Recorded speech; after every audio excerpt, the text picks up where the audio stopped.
I'm the one to do it. I roll on X like a flight maneuver. Try to trick me, I ain't never moving. Camouflage like a blender to it. Tell them ride, I don't do the Uber. Tell them talk, I don't hear the rumors. A little sucker ain't really nothing. The way I start, they better play the trumpet. You see me coming, better get the running. If you see me coming, better get the running. You ain't never seen it, you ain't never witnessed, you ain't never noticed, you ain't never focused. What's really waiting, what's really trying to get down. Being patient, I ain't never down. This is in the making. Use what I got, not in the waste. The weapon, the thing, I can never trade. But I'm from the battle, so I gotta make it. This ain't rapping, it's a damn warning. Late night to the early morning. Got a vision, I played it out. Trying to stop me, but I kept going. Study plays, now I'm in the game, and it's all the same, but I had to change. You'll never crash if you in your lane. I can take the loss, cause it's all a game. All I know is survival. All this gas in this tribal. Want the head of my rival. This about to go viral.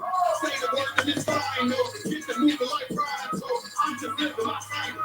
Do this shit with my eyes closed. All I know is survival. All this gas in this tribal. Want the head of my rival. It's about to go viral. Say the word and it's final. Get the moving like pride, so I'm just living my title. Do this shit with my eyes closed.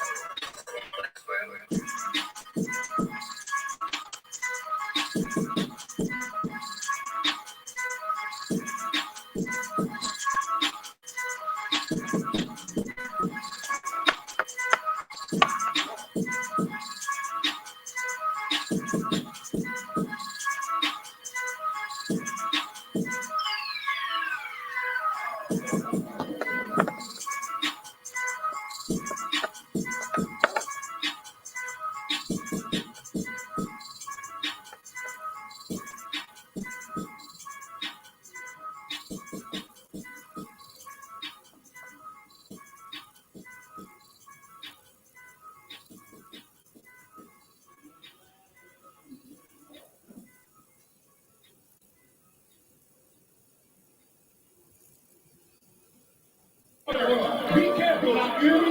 Be careful. Watch your damn feet. You hear me? You ain't no chickens out here. Watch yourself when something happens to you. Watch yourself. Just to crash out.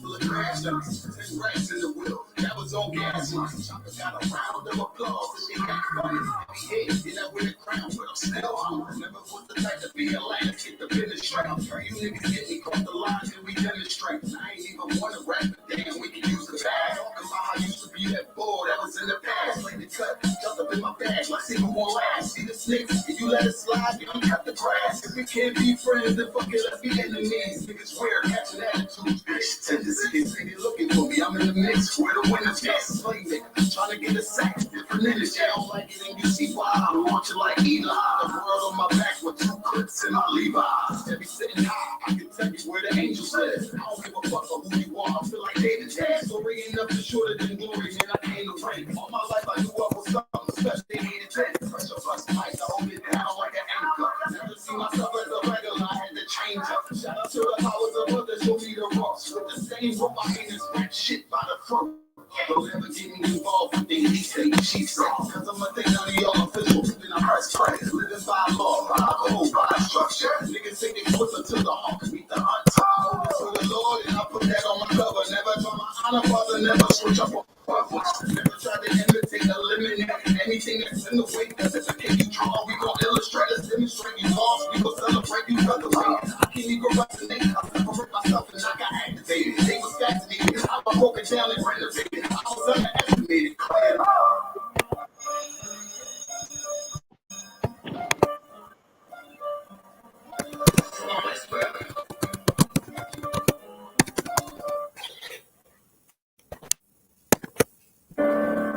Think about turning man, like it was.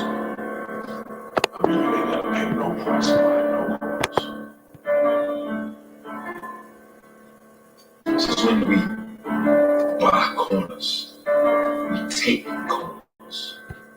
Man, you gonna buy one way or another. Whether it's the bodies we don't lost, real criminals, time and joint is behind us or ahead of us. I mean, you gonna get some shit in this game, but this shit for free.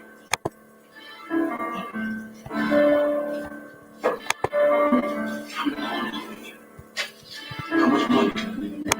What a nigga spend, and we ain't gonna be around to spend what we done made already. Shit, nigga, I really want this now. What we here? Hey, Shalom, Yabashakata. Hey, Shalom, sir. Yeah, how about some what's going on out of one? Oh, you got it. You got it, buddy, man. What's the crack? Hey, Cap, they're tripping, Cap. That is crazy. Hey, he do that every time. I get what you Every like to time hear. you know what I'm saying? When Yeah, he get cut on something, he can't take it. Cap, he contradicted himself, Cap. It's like you pierce his pad and all the blood, you know what I'm saying?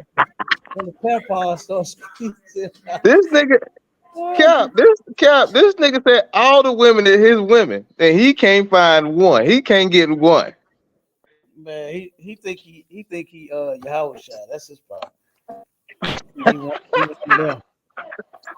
And that's the problem with him for real, is that he want a woman but don't know woman want him. You know Exactly, Cap. He can't get that's one, so he out here he can't. preaching don't get no woman. In fact, nigga, you sound like a faggot, man. Right. He definitely sound a little twisted, sound a little LGBTQ-ish. You know what I mean? And That I shit mean, crazy, Cap. I'm in there cracking up, laughing. I'm here laughing. Because they sound so damn stupid. You know. Everybody in my family looking at me like, "Why the hell is you laughing?" I'm like, "Don't you worry about it, man. It's crazy. That shit is crazy. That shit is crazy." if they only knew, huh? Yeah, but that's a lot of them guys' problem. The other dude too. Now all of a sudden you see him talking about how he loved when he was married. You know what I'm saying? That problem, man. These cats that got their heart broke. You understand? And they can't take it. You know, they can't get no woman. You know, they lost their rib or whatever. They done left them for another man, and they just can't get back from that. You know, that's what a Yeah, lot of man. them problems is. You know, because And these women, I'm not gonna sit here and be speaking against a brother getting married. Coming in here, we encourage brothers, man. Look, learn this truth first. Get in this work first before you start talking about taking on women. right? You don't know what you're doing just yet. You know, but Mm-hmm. yeah. Damn sure right. The crazy thing about it is though, Cap, you don't know how to pick no woman. That's what I heard in there. Y'all brothers just don't know how to pick a woman. Y'all don't know how to pick women, and that's why they keep breaking y'all heart, because you don't know how to pick them. Yeah. You know what I'm saying? And you know that one brother, he was crying in the room over the woman that broke his heart last time. Mm-hmm. Right. He gonna start singing. He gonna start singing a song, "Quit Breaking My Heart," in the room, so that the rest of the sisters won't try to do it. Hey, Cap, him and Frazier in the room going at it right now. They was on the same team, but now they going at it. All over a woman, man. Wait a minute, hold up. Now they trying going at it. Be together. Wait a minute. Yeah. They going at it now. Hey, that's a Christian for you. That's a Christian for you. When you'll find out ultimately that they don't stand on nothing. You know what I mean? They don't stand on or for nothing. They'll go whichever way the wind blows. Come on, sir. Come on. Yeah. Man, Well, they ain't wilding out, Cap. Already? We ain't saying nothing? Already. On Clubhouse, you know Clubhouse system. I mean, not Clubhouse, I'm sorry, TikTok. Okay. Oh, okay. Come on, sir. Come on. They troll our videos so that they can get them flagged. You know what I mean? Yeah, come on, sir.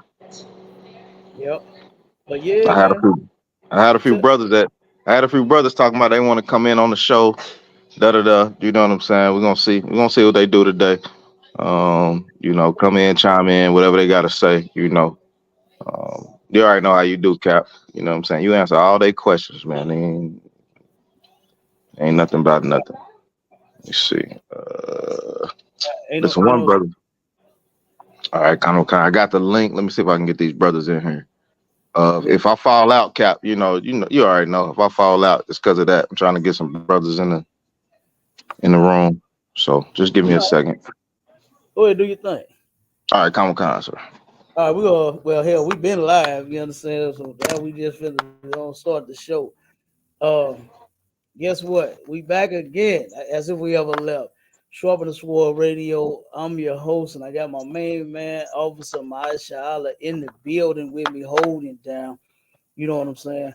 Um, Bringing out this truth. We got several different ways y'all can communicate with us. If you don't want to be live and you got a question, you want to text it, you can text your question to 314-696-8288, and we'll answer you there. Or you can call the conference line, and you can come on and join us live through the conference line. And that's the number for that. For the conference line is 712-832-8330. And the access code is 9101409. You can type that in to come on with it. Or you can turn around and go to Paradigm Shift TV 314 to where we are streaming live there, and you can actually come up on the stage. You can ask your questions, so bring your comments or whatever the case may be. All right, from there. So you got them three ways to get with us or get lost. You understand? Because guess what? This truth is going to end up rolling you over. All right, either you're going to roll with it or get rolled over. And we got, if you're in Facebook, type your questions in, bear with us. If you're in the TikTok, type your questions in, bear with us. I encourage a lot of you brothers and sisters that's on the TikTok to go ahead and come on over to Paradigm, go to YouTube and go to Paradigm Shift TV 314. All right. And you could join us there. All right. So we can have it out. We can have a conversation. All right. Let's see. We ain't got no.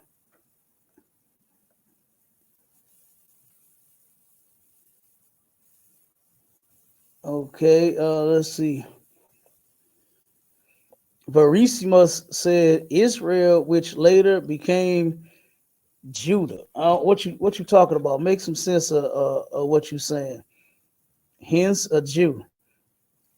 All right. Yeah. What are you saying then? What does that mean? RW22 says, oh, wait a minute, hold on, I skipped one. Dale Hoya said, y'all see that trend of Israel's mocking and imitating Palestine on TikTok. Guess what, Dale? That beef between Israel and Palestine, it ain't got nothing to do with us. So I could care less what they do. Hey, they could mock Palestine, they could mock Israel, they could turn around and take all the bombs they want, throw them back and forth at each other if that's what they choose to do. Let them handle their business. All right. Let's see. RW22 says, shame, I'm proud of my German heritage. You know what? You should be. Be proud of who you are, man. You understand? I'm absolutely proud to be an Israelite. Okay? I actually love it. I love being an Israelite, so you should love being a German. Okay? Let's see. Shalak, if I could, sir. Go ahead, Mighty Man. Hey, Shalak, if I could, sir. Man, that's heavy what you said. It is this idiot that's online talking about Palestine and Israel. When they try to teach black people to love everybody, but they don't love everybody. Like you said, they are right, killing kids and all this. But you want to preach to black people that we should love everybody. When in turn, you don't love everybody. You know what I'm saying? So that's crazy. That's crazy. Yeah, that's an excellent point. Is her the so-called white man has been telling us for years that we gotta love everyone. And then you never see him take his own advice, do you? He don't never love the people that he get into it with. You know how he love them? He drop bombs on them. You understand? That's him showing his love. You know, that's him showing his love for other people, dropping bombs on them, going to war with them. Okay. Uh, and this is what we need to do. We need to focus on giving our love to one another. What we should be doing right now is coming together, seeing all of this going on. They done turned around and they're doing what they always do, which is blame us for all of their problems and everything that go on in the world. You know, the black man always has to be the one to fall on. You understand?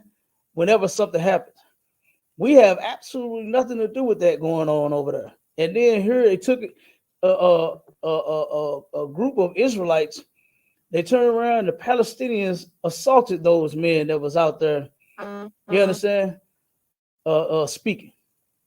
Okay, and they know that they know them brothers ain't got nothing to do with that.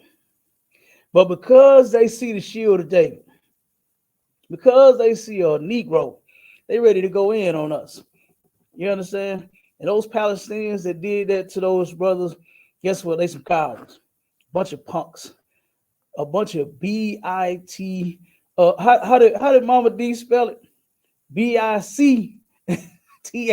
And in that order, you understand? In that order, man, those guys are cowards because they know who the enemies are. They know that we don't get down with small hats. You understand? They know that it's not us. But because guess what? They can't touch them, so they'll bother us. They bother the black man. You know, they even took and ran their car, a Palestinian woman, turned around and ran her vehicle into one of our schools. All because she saw the sign. But she know all them Negroes that's on the inside of that building, Negroes, babies, and everything. Guess what? They don't care. Now here they are. Here the Palestinians are here in St. Louis crying about women and children being hurt over there in that war and begging for the United States government to tell them stop. They mad at Cori Bush telling her that she ain't gonna get reelected if she don't step in and say something about this Palestinian and Israeli thing, saying she ain't gonna get reelected. You know, if she don't play to what they want. But then here this woman takes her car, this Palestinian woman takes her vehicle and drives it into a school with women and children. You understand? So that just shows you how the other nations of people are hypocrites and that they really don't care nothing about us. They only care about themselves. You understand? And we should expect. So like if I could, Cap. 1 second, Warrior. We expect that. Okay, come on. We expect to get all the hate from all the other nations. We know none of you like us. You understand? But it's our people that's in the world that believe that some way, somehow, another, you know, the other nations of people are going to have some compassion on us when they're not. And they show you this every single day. You know, go ahead, brother.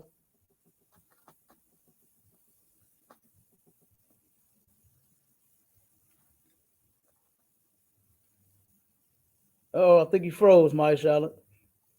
Okay. All right, you go ahead up. Go ahead up. Okay. Yeah, nobody ever cares about black on crime. They let black on crime. When these now we supposed to care on crime. You're in the matrix. A lot. You in the matrix, bro. I'm back. I'm trying to fight. I'm fighting, Cap. I'm trying to fight.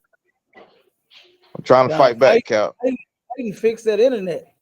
Fix that internet. Get some kind of kind, sir. You know what I mean? Get some new internet equipment or something.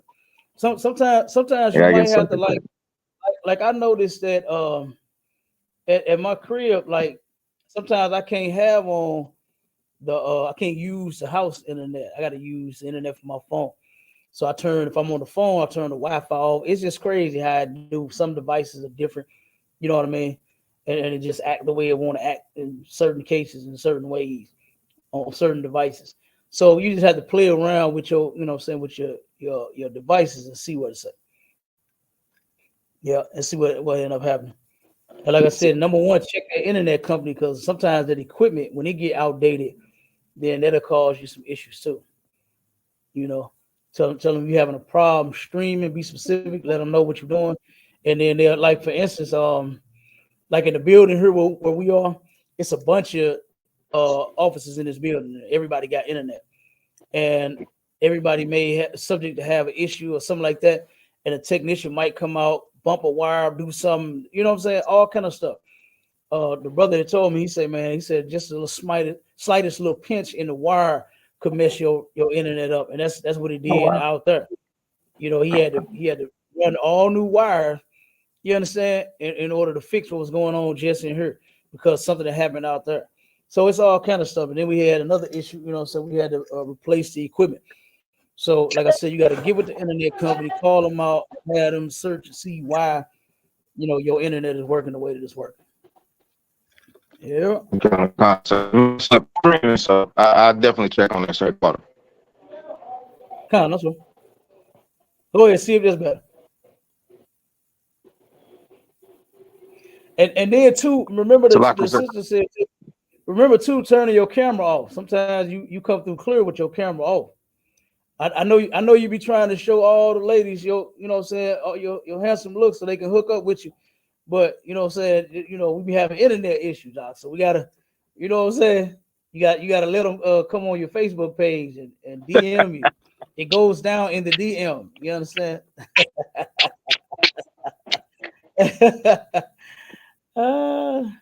Cap, you crazy, Cap. Hey, what, Don? So, like it, sir. What I was saying, I don't know if I'm coming through clear now. If you can hear me. Go ahead. Nah, what I was saying is nobody cares about black on black crime. You know what I'm saying? But when it comes to white on white crime and what they got going on in Palestine and all that, man, let them people do their thing. You know what I'm saying? Don't worry about that. We shouldn't be advocating for what they got going on. You know, we get into an issue with a brother and it be over nothing. You know, we're just like, we'll dismiss it. We ain't dealing with that. They will drop a bomb on your head over there, man. They got. Yeah. I seen them jumping on motorbikes with rocket launchers. Yeah. We are not doing that, and we are not jumping on motorbikes with rocket launchers blowing up our people, man. You know what I'm saying? So it's just a crazy thing to me, sir. Hey, look, them heathens will turn into a tank. You understand? They'll turn into a tank, boy. You understand? And blow them and everybody else and everything else up right along with them. You understand? Mm-hmm. So yes. Yeah, but you know, that just goes to show, man. You know, like I said, from them brothers getting assaulted by them, you know, that was ridiculous. When they know that's not the ones that they won with, it's those brothers. You know, they know that's not their enemies. Mm-hmm. You know, so yeah, but they had to take their frustration out on somebody. So who else better to take it out on than the black man when he's been the white man's fall guy for every damn thing, for everything. Yep. So yeah, it is what it Sir, is. if I could. Go ahead, bro. Now, if I could on that situation, which is a crazy situation because it just shows you how these other nations hate us. But you know, the ISUPK is strong, man, and we back out there. We ain't went nowhere. Right. We ain't went no damn where, man. Y'all threats don't scare us. We're not scared. We back out there doing the same thing we've been doing since forever. 1969, we still out here doing the same thing, man. Y'all turn us off. You're never gonna keep doing things. That's right. Hey, like our Caden say, we won't no cowards in our camp. Only men prepared to die. If you're not prepared to die for this truth, I don't think this is a job for you. You know, maybe working at a warehouse, you know, you'd be better suited working there. You know, or maybe going to a church. Maybe you can razzle and dazzle and sprinkle the crowd very well, throw some dust over them and make them pass out in a seat. Maybe that'll work better for you. But this hurt. If you ain't ready to die, then this ain't the place for you. Understand? This is not the place for you. You understand? But this is a place for real soldiers. You understand? This is absolutely the place for real soldiers.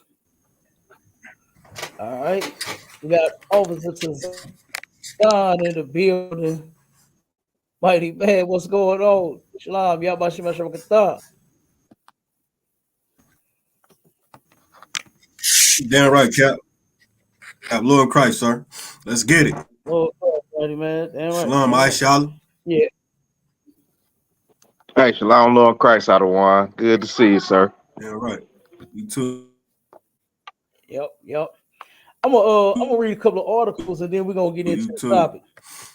We had a few Damn things. right. If y'all got something y'all want to bring out, of course y'all can do it at any time. Y'all already know.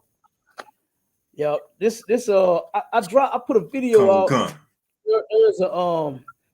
There's a video that went around that I shared, and it said that how the Most High will make turn your Halloween celebration into a real horror story. A couple of people got shot at a Halloween party. You know what I mean? And it's like how long do we keep celebrating this mess? And the same old thing happens over and over and over again. Like the holidays are not as happy as the white man sing about them in his songs and play on the commercial. What's that song? It's the most wonderful time of the year. No, it ain't. You understand? Not for blacks, Hispanics, and Native Indians that choose to partake in that nonsense. It's not the most wonderful time for us.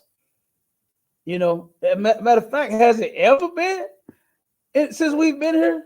Has it ever been the most wonderful time of any damn year since we've been here in this place? It's always been hell. And then especially when you celebrate these people, these heathens, man, holidays, like it's ridiculous. You dressed up, looking silly, wearing costumes. Somebody was in a wheelchair, playing like they was in a wheelchair, and now it's probably gonna be a couple of people in wheelchairs for real for being shot during the party. They gonna real life be in wheelchairs now, all because they got blasted at a damn creepy party. Everybody dressed up, looking silly, taking their kids. I don't understand that. Teaching your kids to be tricking for candy, man, that is crazy. Walking around talking about trick or treat, smell my feet, give me something good to eat. If you don't, I don't care. I'll pull down my underwear. Like, what in the hell? This is what you teaching your kids? Is that kind And of if I food? could, Cap, Come on with it. yeah, man, what you bringing out heavy as usual. And like you say, teaching their kids this and that, teaching their kids how to mimic serial killers, man. You know what I mean? Yeah. Evil doers, teaching their kids how to mimic that type of shit, man. I yield. God, you're right. And then when your child grow up and be one, then you wonder where he got it from. You know what I'm saying? With all of his heroes is Jason and Freddy Krueger and Michael Myers, like you said, every serial killer in the damn world is glorified not only on Halloween but in this country. Period. Look at the white man and his TV shows that he makes. Right. You know what I'm saying? Of true crimes and all this. He glorified that mess. He absolutely loved unaliving. You understand? He loved it. He loved blood and ghoul and gore and all of that. He loved it. Go ahead, Maisha.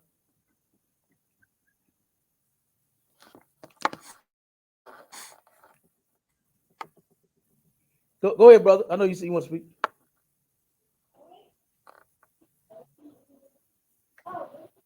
So, like, sir, can you hear me? Con, I can hear you now.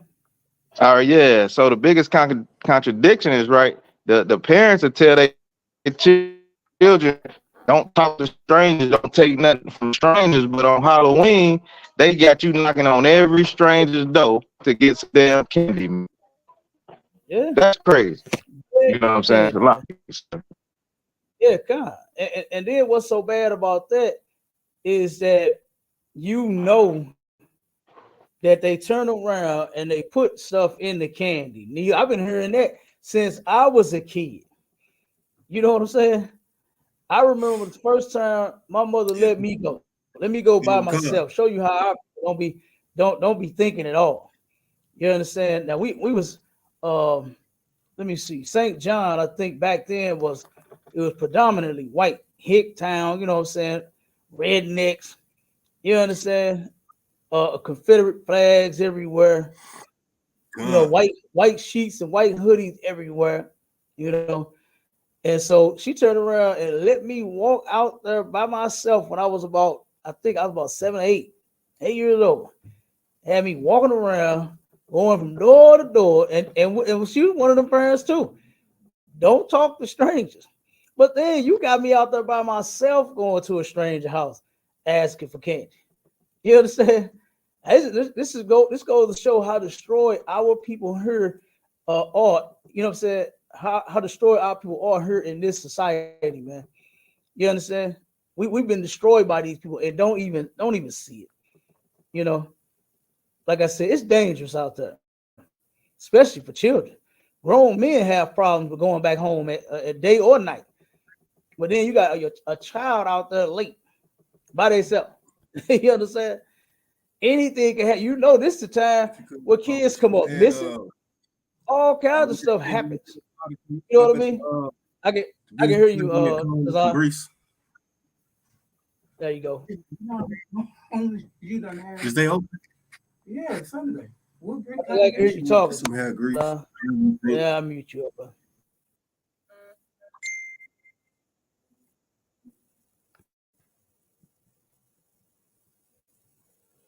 Okay, I muted you up, brother. I can hear you talking.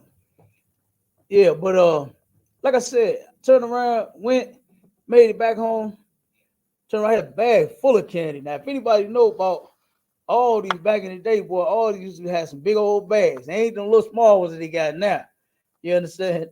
They used to have some big bags, and man, that damn thing was full. My bag was full of candy.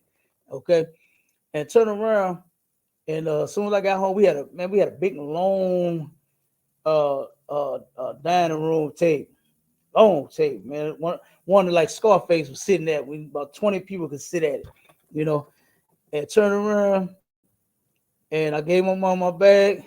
She took that thing, boy, threw it across that table, let all that candy slide all down the damn table. I'm like, ooh, wee, I'm gonna tear this up, you know. As soon as I went to go do this, she grabbed my hand real quick. She said, "Nope, I gotta check it first." I was like, "Check it first? What? What does that mean?" You know what I'm saying? And she said, "I gotta check it for needles and poison." I said, "Needles and poison? What the?" You know what I mean? I'm like, "Oh, what is she talking about?" So then she's sitting there slicing all the Reese's, you know, and they had the big ones in there too, the long, you know, they got the little small ones, and then they got the long ones. You understand? She slicing them off, you know what I'm saying, making little Reese's bits out of them damn thing, all kind of stuff, man, the Tootsie Rolls and stuff. I'm like, what is this lady doing? You know what? I said, forget it, man. I went in my room with sleep. I ain't eat none of the candy, man. She chopped it all up, put her fingers all on it. You know, man, I'm like, I don't want none of that candy, man. You know, now just think about something. Why would you send your child to go and get some candy that could possibly have a needle, a razor, or some poison in it? Why would you take that chance? Why would you even take a chance? That just goes to show you how destroyed our people are. And then if I could, they think going to trunk or treat is going to be any less poison or something like that. They'll do it there too. You know, go ahead. Yeah. What you bringing out heavy, man? You understand me? Why, like you said, why would you trust anybody? You understand me? With your kids in the first place. You understand me? Knowing that we know the world is full of evil. We know how these people operate. We know this, but we still willing to take that chance, man. In the name of my kids, in the name of happiness. You know, I seen an article where it's saying that Halloween ain't even for the kids no more. It's for these adults. Halloween parties, dressing up in costumes and all that. That's what Halloween for now. I yield, Cap. Yeah, it's for the women. If you look at the video I posted So first thing on the screen was a sister half dressed, big old booty hanging out. You know what I'm saying? And she had on her what's her name? That Usher was singing to her booty. What's her name? Kiki Palmer. She had a Kiki Palmer poking out. You know what I mean? And like I said, that was the Kiki first Palmer. thing on the video, man. You know, like I said, sisters dressing in them cat suits and cat outfits, and see through and fishnet and all that. Man, it's just, and I don't see what's the big deal. The hell, you wear that outfit all throughout the week. You got your body hanging out every single day. So I don't. What's so important when you wear a cat suit and you got them sour melons hanging out and the fishnet. You know what I'm saying? Yeah, got all your legs, your thighs. You got to have it at box exposed. Like I mean, that's what you wear all throughout the week on a regular day. You know, man, I drove past the club a couple weeks ago. They already look like they dressing for Halloween, like you say, Cap. Yeah, man. I drove past the, I remember hearing back in the day when sisters used to say, leave something to the imagination. And boy, hey, there was no imagination a couple weeks ago driving past the club. All them sisters, they had it all hanging out. I could see it all. You understand? I could see it all. And that's a shame. That's a shame. And our people, they got that. Our sisters got that from white women. Because if you think about some, white whores used to dress like that back in the day. That's how they used to dress. But then now they didn't clean it up. Now that the black woman that took over, now she's willing to be the whore. She done cleaned it up. Now she's a soccer mom. You know what I'm saying? And dressed properly, taking the kids back and forth to soccer games and ballerina practice and doing all this. She's a world-class mom now, while you took her place being that whore. So that's why our sisters get that nonsense. That was heavy. Yeah. Just go back and look at it. Go back and look throughout history. That's how white women started. That was a white woman's first career. It was her being a 304. You know what I'm saying? Her being a whore was her first career. Now, It's like if I could, Cap. Go ahead, Then the first thing they do, right? The first thing they do, Cap, is they go to work and they find them a work husband. You got a husband at home, but then you go and find you a work husband, and he's doing everything that you did. The husband at home it's crazy, sir. So like it. Yeah, doing it at work. Yeah. Everything the husband do at home, you doing it at work. I done seen and heard so many people. That is disgusting to have a man talking about you got a work husband. And our people really believe that our women letting it all hang out and being just as loose as a goose with that box is a cool thing. Until it's your woman or until it's your daughter. You understand? Until it's I know a brother that turned around and he did that. He sleep with other men's wives. He thought that stuff was so funny till somebody slept with his. He almost killed. You understand? He almost unalived the woman because, no, not me. You ain't gonna do that to me. But doing it to somebody else, he had no problem. He had no issue with doing that. So like I said, we got to change the way we think, and eat and walk and talk and act. We got to change everything about us. You understand? We're gonna get on the topic in just a second, but I just want to bring out a couple of articles real quick before we get to it. And speaking of the holidays, how the Lord turned around and he wrecked them holidays, boy. I'm telling you, because it's like a special demon around holiday time. You know what I mean? There's a special demon that gets to you. You got demons all year, but when the holiday kick in, boy, you got a real demon there. That demon is like on 1,000 around the holidays. But this is it says massive layoffs in Missouri now affect hundreds prior to the holidays.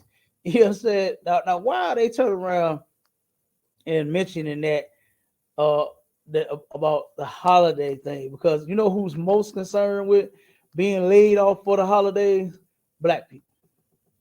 You understand? Black people are. That's who's most concerned with getting laid off for the holiday. Cause why? Because they got to spend all that money. They got to get them kids some gifts. You know what I mean? They gotta get that Thanksgiving turkey.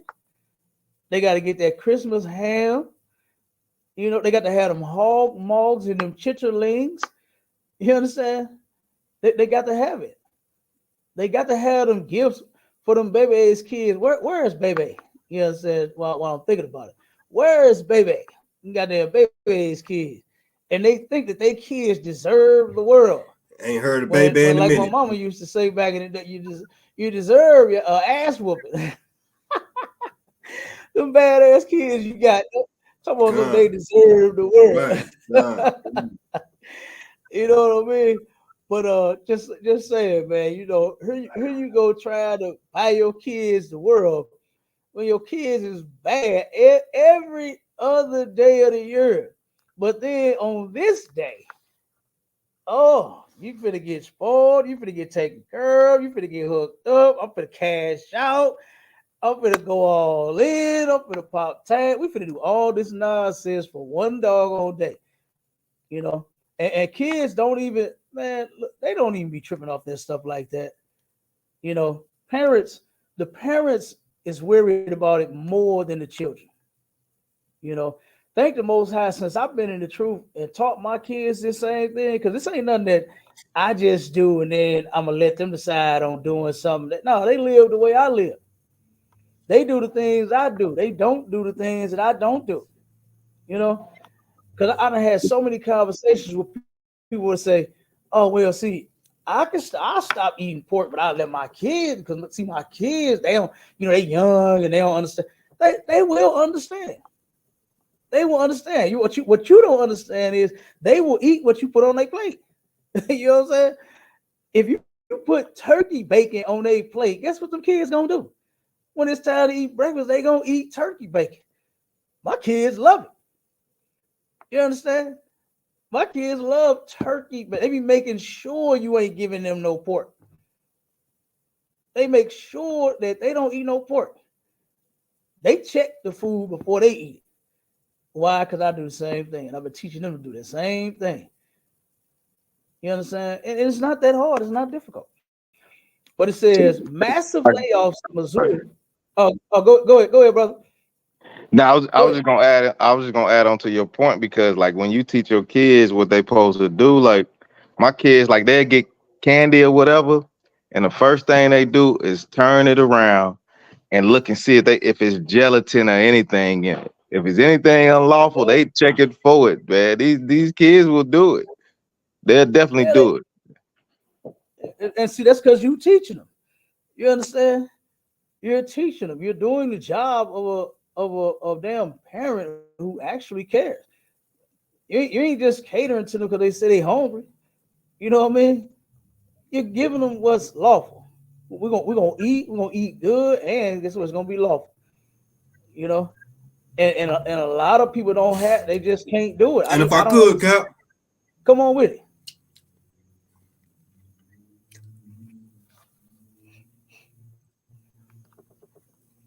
You got it. I'll go ahead. Piggybacking off what my come on. Yeah, I got a little delay on this end, Cap. You know, ain't no sweat. Yeah, just piggybacking off what Maisha Allah said, man. You understand me? Our people, man, is not taking this serious enough, Cap. You understand? That's our problem. Bottom line, I yield. Yeah, they're really not. They really not. They really believe that all they got to do is just pray the sin away. That ain't how that works. You know what I'm saying? You don't just pray it away and then keep on doing it. You know, keep on praying for forgiveness.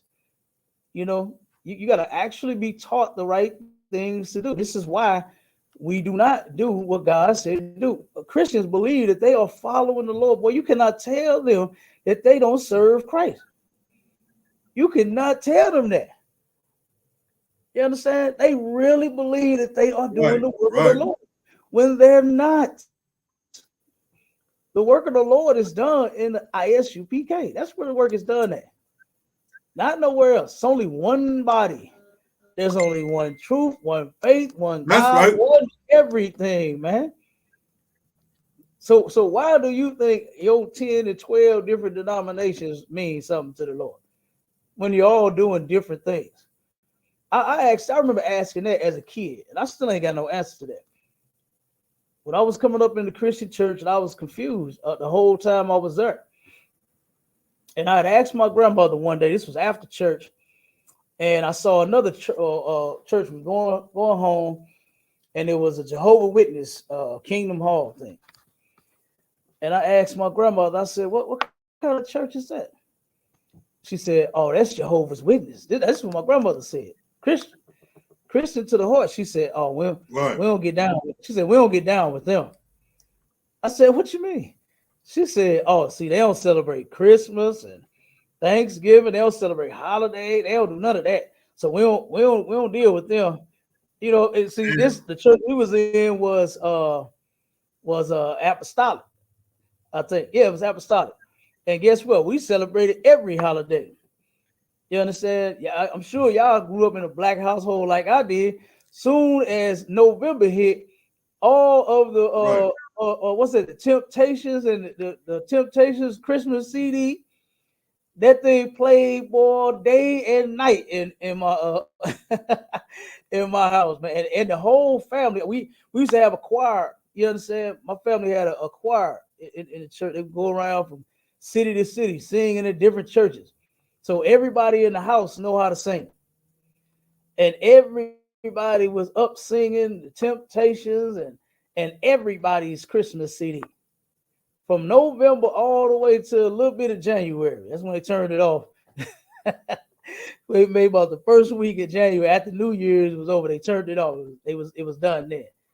But from November the 1st to January, the first weekend, you understand? That's how often the Temptations Christmas CD is being played. You know, and like I said, man, it's ridiculous.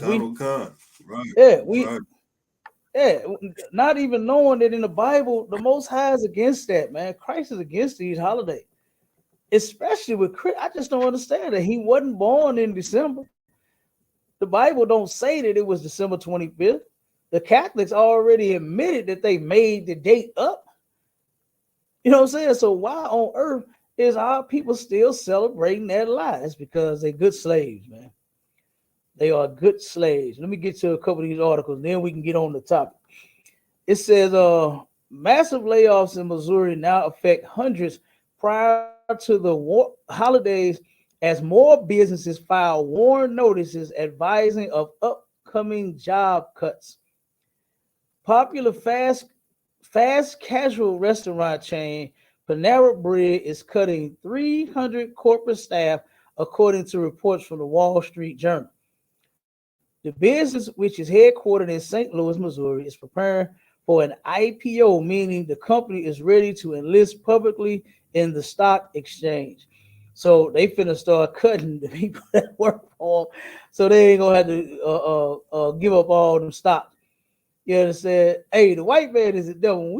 When we said that, hey, when I first heard that, I said it gotta be true. When I first heard the men of the Lord and the ISUPK say that the white man is the devil, the Bible speaks of. Boy, I can't stop saying it ever since I heard it. It was like a song that play. You know how you hear a song, boy, that's so sweet and so tight, so whatever, the beat and the lyrics and all that, till you never can forget it. Boy, I'll never forget that the white man is the devil, the Bible speaks of. So like if I could, sir. And over in my head. Go ahead. Hey, so like if I could, sir. That's one saying I can never get out of my head. It just plays over and over that the oppressor is the devil that the Bible speaks of. Man, I'll never forget that. You know what I'm saying? Never, ever. It's like I'm telling you, I ain't gonna forget it. So that's one company. They got so many. Let me see. Let me see. That's right. Let me see. Oh, this is in Texas. They got Texas on here. They got California on here. They got a lot of people, soft surroundings, finna cut 181 jobs. This in Texas. Care Fusion, 148. ProPac Logistics, 93. First Savings Bank, Divvy Homes, man, they finna start cutting back everywhere. This ain't it's not just Missouri. Like I said, they got Texas on this list here. They got Cali in here. Man, look, hey, Black, Hispanic, and Native Indians better start coming together. That's in the scripture.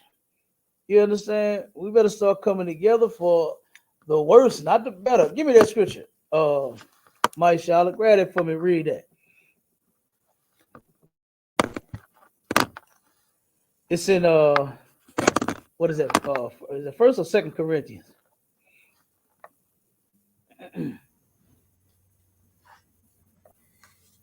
I thought you was talking about Zephaniah, Cap.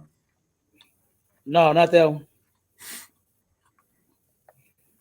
No, that's gather yourselves together. 1 Corinthians 11 and 17.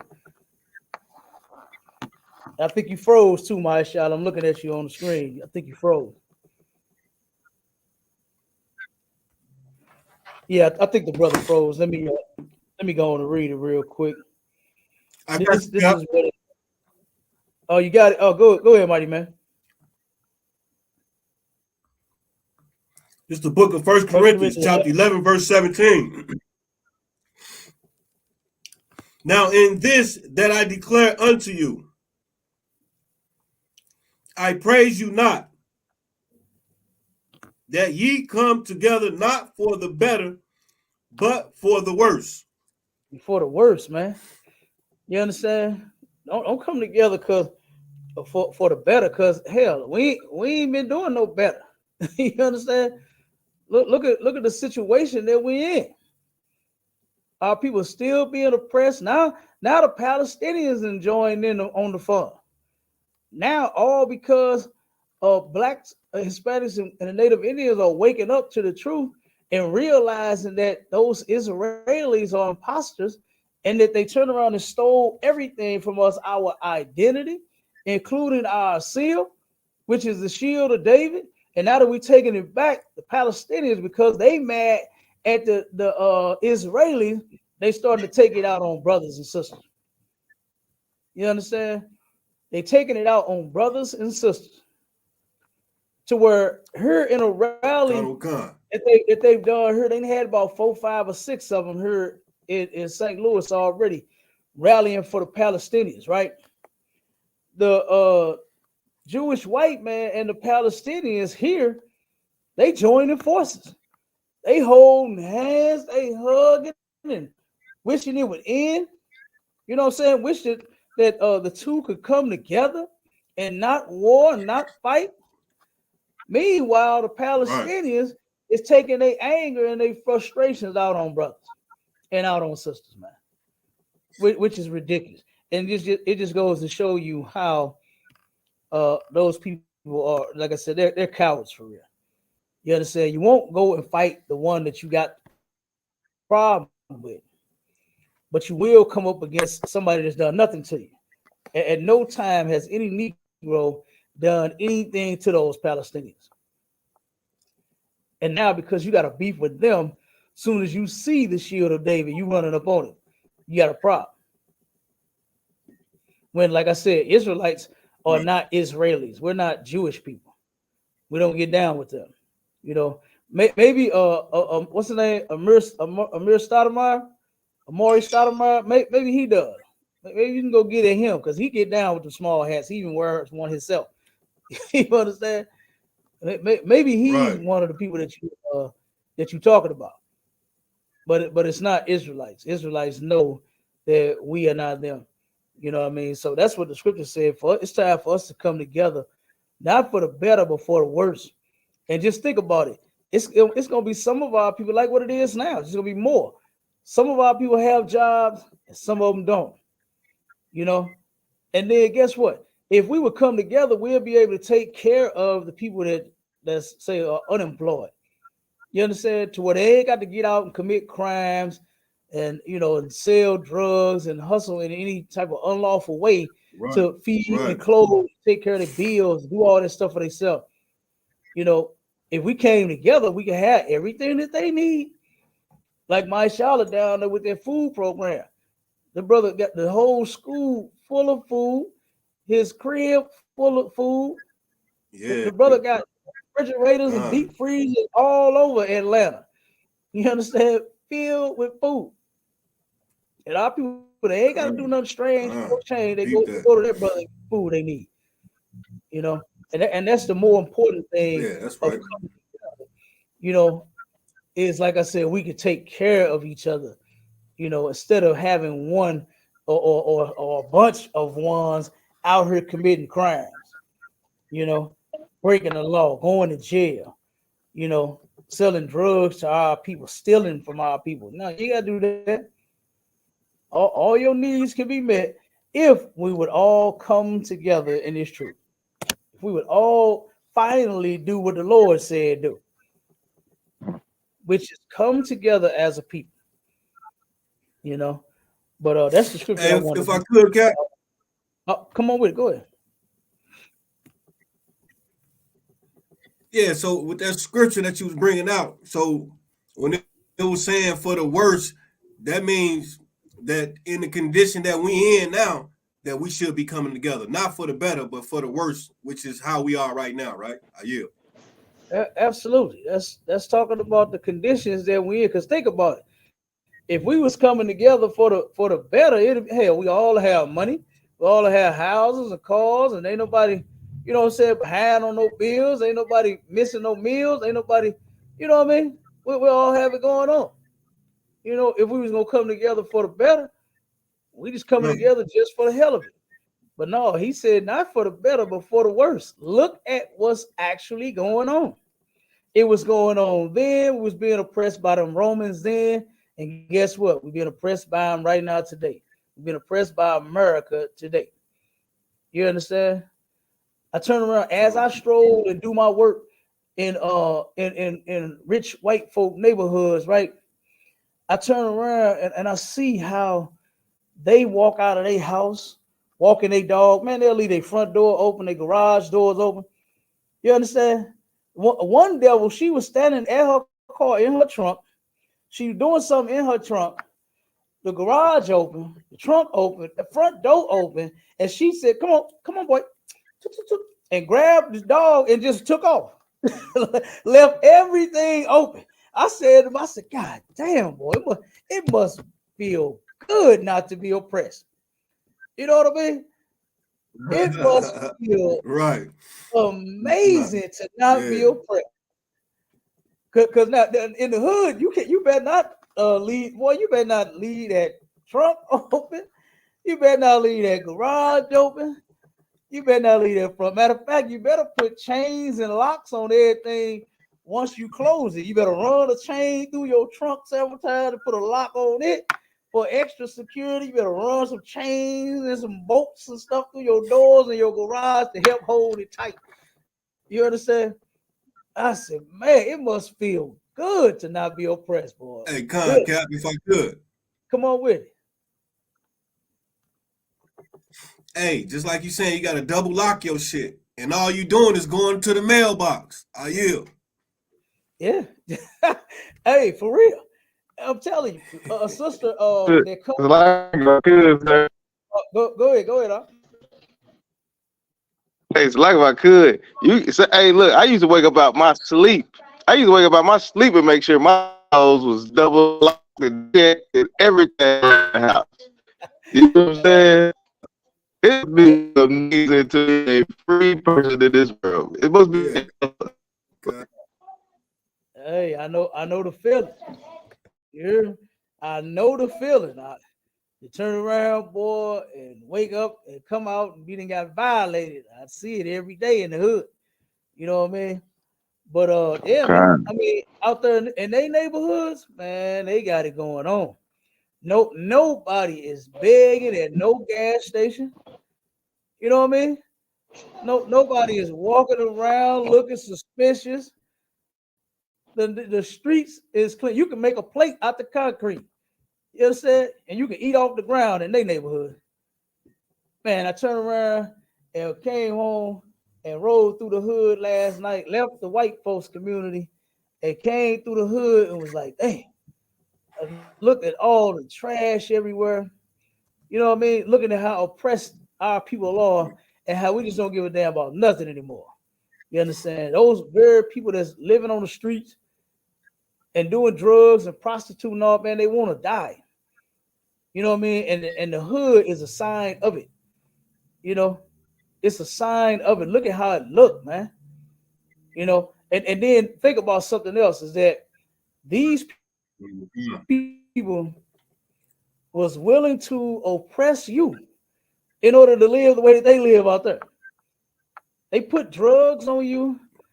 They took all the businesses out of the black community and took them in their neighborhood. You know, they take the money from the black community and send it out there to the white community. You know what I mean? None of the money even stays in the hood. It all goes to them. That's why we don't have any services anymore. That's why they don't a street cleaner, they don't run that no more. You know, every now and again you'll see a street cleaner truck, but it's like here and there. It used to be everywhere. Used to run and hit every doggone street. Right.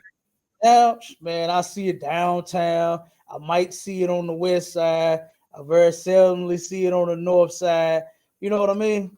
And we ain't gonna talk about the east side. They don't do nothing over there.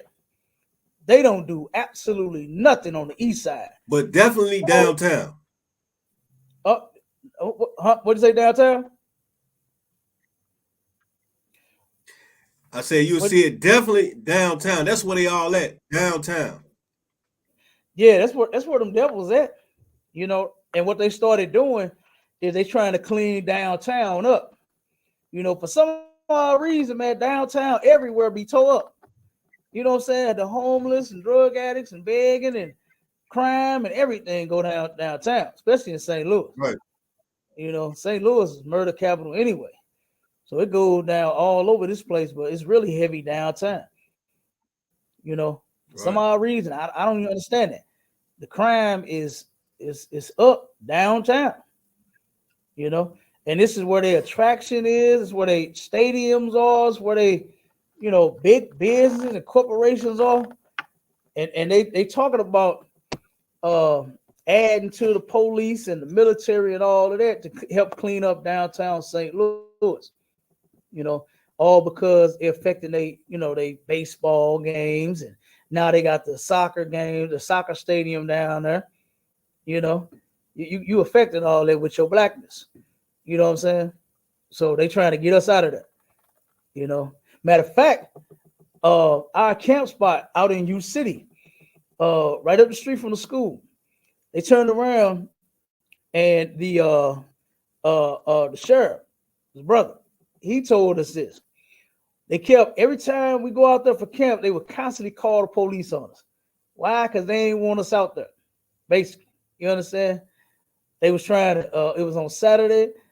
We was in between two of their favorite restaurants, barbecue and tacos. You understand? And they did not want to hear none of this stuff we was talking about. So they kept calling the police on us constantly. And one of the sheriff, he came out. He said, man, he pulled me to the side. And he said, I'm going to just be honest with you. He said, if you notice, U City is a multicultural community. He said, but the only culture they don't want in here is you and your people. He said that like he wasn't black. You understand? He said that as if he was one of them. He said the only culture they don't want out here is you and your people. That's what he said. You know, he said, if you notice, he said they got us going around. This is what he said. He said they got us going around, especially the young black folks, the younger black crowd, the teenagers. He said they want us to go around and just arrest them just anytime we see them walking up and down the street. This is what the brother said out of his own mouth. You hear me? And I said to myself, damn, now I wonder how many times has he done just that? Walked around and locked young brothers up just for them walking around. You know what I mean? So U City, they have been oppressing our people more and more up there. You know what I mean? They have been oppressing them more and more. Right around the corner over in Clayton, right around the corner in Clayton, they had the Denny's. It's not too far from your city, but they had IHOP. They had an IHOP that took. It was a crowd from the college. There's a college right over there too, and they turned around and what's that? UMSL College. They turned around and the kids, all brothers and sisters, they went to IHOP, ate and left. One of the white workers called the police and said a group just ate and left and didn't pay. So now they got, and they knew they was on foot. They was walking. They was walking back to the college. So the police swarmed them about 15 cars deep, turned around and marched them back with their guns, told them to start walking back towards that IHOP.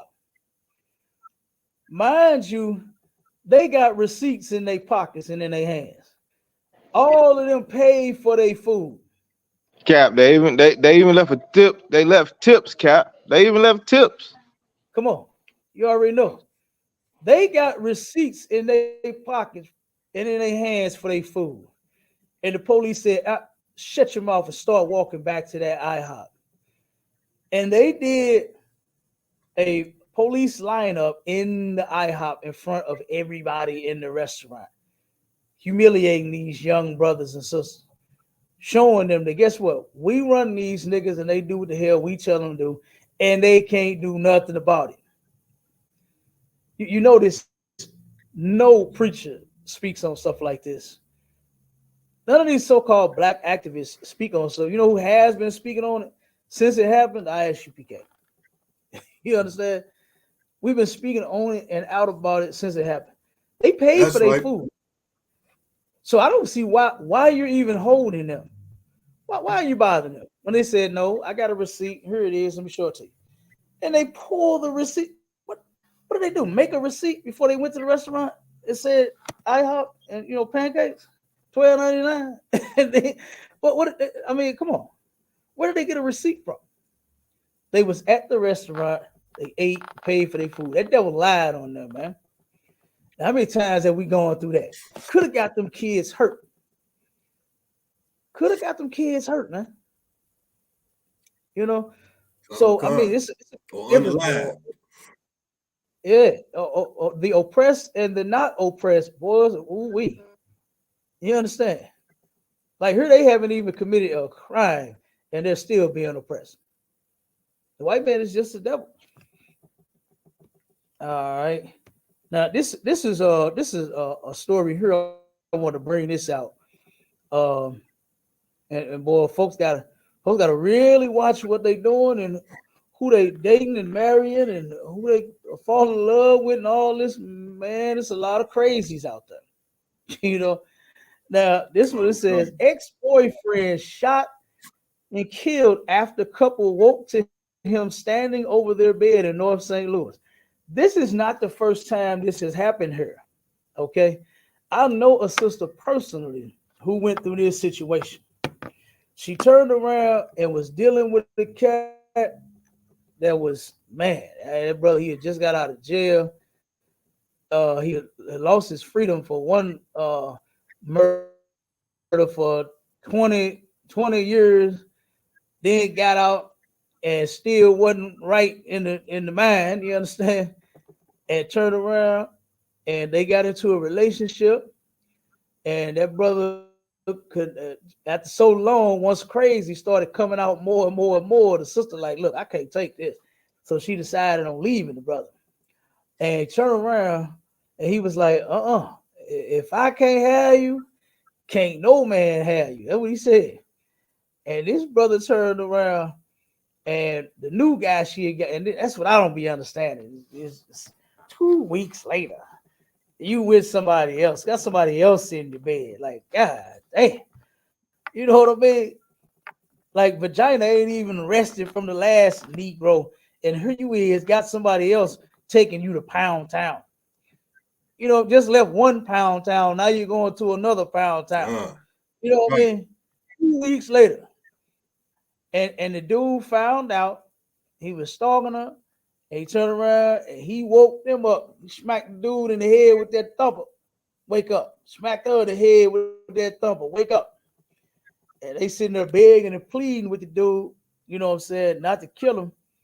And so he steady going back and forth, telling him shut up, this and that, talking, you know, and he kind of took his attention off the, you know how they be doing, man. Walking, I mean, brother, he got demons on him, obviously, you know what I mean? And he's pacing, Cool. walking back and forth, you know what I'm saying? He ready to let that hammer blow, you know what I mean? He ready to let it go. Right. But he don't want to go back to jail, and he think, you know what I'm saying? And so the brother had a burst of courage and jumped out the window real quick and ran and got help. And he said, man, I ain't going back to jail. I ain't going back to jail. And he went on and took his own life instead of hurting them. You know what I mean? He didn't hurt her or the brother. You know what I mean? And he took his own life. But this stuff, you know, this stuff, it happens, man. You gotta, and I'm not saying, you know, it was her fault, but breaking up, you know, is what led to that, you know what I'm saying? To getting to that point, you know. And I understand, Right. you sister, yeah, I believe that you got the freedom to leave a man when you want to, but in actuality, in the Bible, you're supposed to stay. This is why you need to turn around and you need to let a man pick a man for you. That's how it was done in our culture. You don't know who to pick. You don't know who to pick. Every failed relationship, that's all you need to talking about is how niggas ain't shit. And he did this, and he did that, and he cheated. He had all these women, and he didn't have a job. You obviously don't know what man to pick. So like if I could, somebody sir. needs to, and that's your father. Go ahead, mighty man. Yeah, so like if I could, sir. Right. You know, women love to say men are disloyal, right? Women love to say that men are disloyal, but they will jump around from rod to rod and have babies by men to men, and you turn around and say that we're disloyal. Right. And That's what they don't know and disloyalty, man. understand is that, yeah, absolutely, they don't know and understand that a man can have more than one woman, and it's not unlawful. It's this monogamy that has been forced down our throats. You know what I'm saying? Black men and black women to make the monsters out of our women that you see today. Because our women are extremely, they selfish already. You understand? And what we say in the hood, stingy. They stingy. You understand? They stingy, boy. They do not want to share that man to her. But now it's like times 10,000 because they've been taught this false doctrine that a man must only be with you and only you. And so now they worse. They worse than what they've ever been. Look at Jacob. Jacob had to deal with some stingy, some selfish women. But they didn't bust the windows out his car. They didn't bleach his clothes. They didn't change the lock. They didn't sleep with his friend.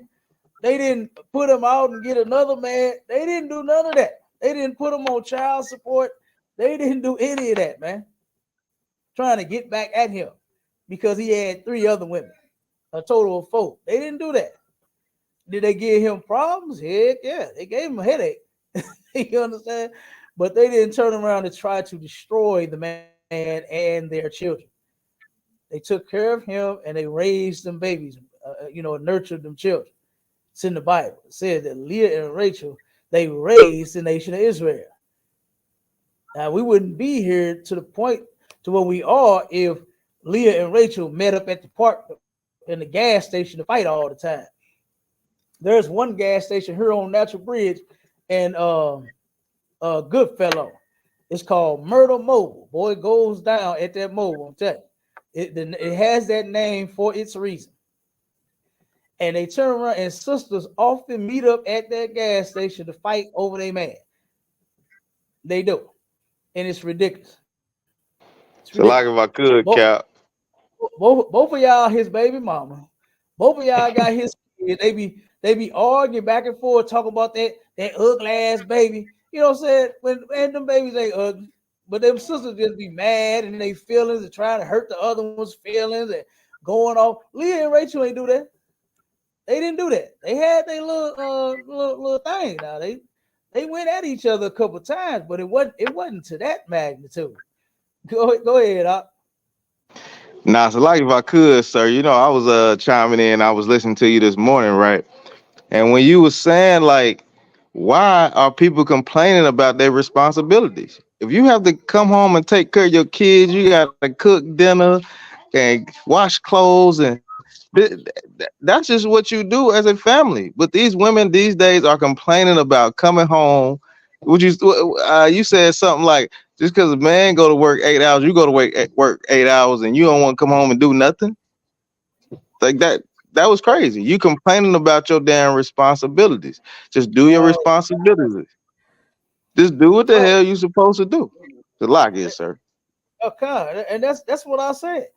I just didn't understand that. Now let black men start doing that. Oh well, see, I don't want to protect you because I work 12 hours and you only work 8.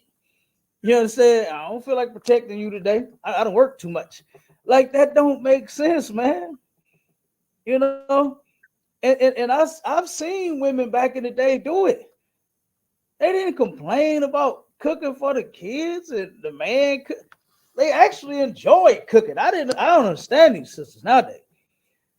The women back in the day used to love cooking, and they did it every single day. Did it every day. I remember McDonald's was only a weekend thing. Now, hey, these sisters buying McDonald's all day, every day. I had a friend of the family, man. She used to buy her son breakfast from McDonald's before he went to school. And then when he got out of school, she buy him another McDonald's for dinner. All because she didn't know how to cook. You understand? That was ridiculous. That was too much doggone McDonald's. This was all week long. This was all week. This wasn't just no weekend thing. But hell, man, I'm telling you, those sisters back in the day, they went to work. Like I said, I don't see what they were saying. Did you hear them when they said, well, times was different? Yeah, go cut, sir. Go cut. I'm in there laughing like crazy. What time This is crazy. never working? What time was black women never working? I don't get that. They had to work right alongside us in slavery. They was picking cotton and chopping down sugar cane just like what we was. So Cap, I don't understand. if I could. They was picking cotton right Sir, next to us. Come on with it. That's heavy, Cap. That's heavy. Cap, if I could real quick. Cap, if I could real quick, what they didn't understand, and when you brought it in there and said 50-50, so you mean you gonna give me half of you?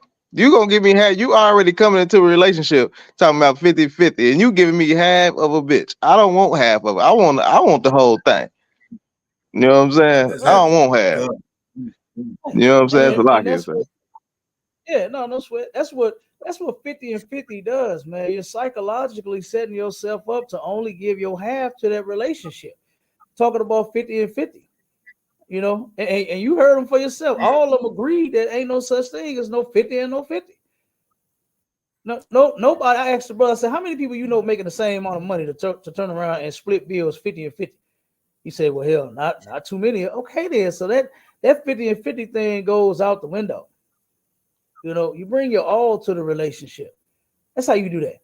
And most sisters got their own jobs, their own houses, their own car. She INDEPENDENT.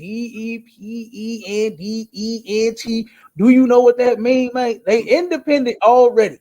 And then when they get in a relationship, now all of a sudden they don't want to do nothing. They don't want to pay no bills no more. They don't want to contribute to nothing. They don't want to do nothing. And like what I said, and that sister, you see, it came right out of her. She's a control freak. Okay, sir. You pointed that out quickly. That's why she started arguing. She didn't want to admit it though. She couldn't admit it, sir. Yeah, she didn't. She tried to blame me, for the conversation. When I'm listening to you and what you said. Why is it that because you work hard you shouldn't have to come home and cook. Damn, how we gonna eat?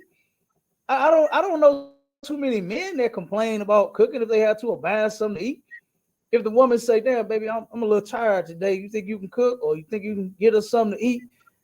You think what are you gonna, bitch, get in that kitchen and cook? You better. Oh, I just don't know nobody that's like that. I don't know no brothers that do that. So like if I could, sir. Go ahead. So if I could, sir. Oh, I got something to say. You can go ahead. Okay, no sweat. No, I'm just saying. No, I was saying, so like if I could, sir. Oh, go ahead, brother. You got it. No, so like if I could, sir, these women, they complain, they want to go work the same hours we work, try to make the same money we make. Then they come into the household and now they don't want to cook, they don't want to clean, they don't want to do anything. But when that grass get long outside, that man, they want that man to go out there and cut it. When a pipe busts in your house or you need your toilet changed or something happens, you want that man to do it. You need your oil change, you want that man to do it. We can't get tired of that.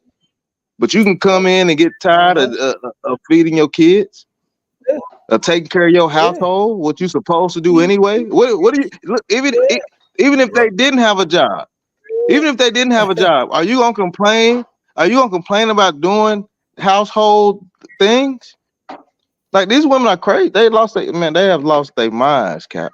They lost their minds. I'm telling you. Look, I know a brother that turned around and he said his woman came home from work. Now he worked, she worked the day and he worked the evening. And he would keep the baby, you know what I'm saying, in the day while she went to work in the day. So they would switch. It's her turn to keep the baby while he go work at night. So one day the brother, he said that he was tired. She was like, the grass need to be cut. He said, well, I'm gonna call his uncle, whoever had a lawn service. I'm gonna have him cut it. Do you know she went in on this man talking about he was lazy? All because the brother said he worked too. You know what I'm saying? That is crazy. Because I didn't actually seen these things. So now she tired, she supposed to just get a break. But now that the brother tired, and he said, well, he gonna have somebody else cut the grass.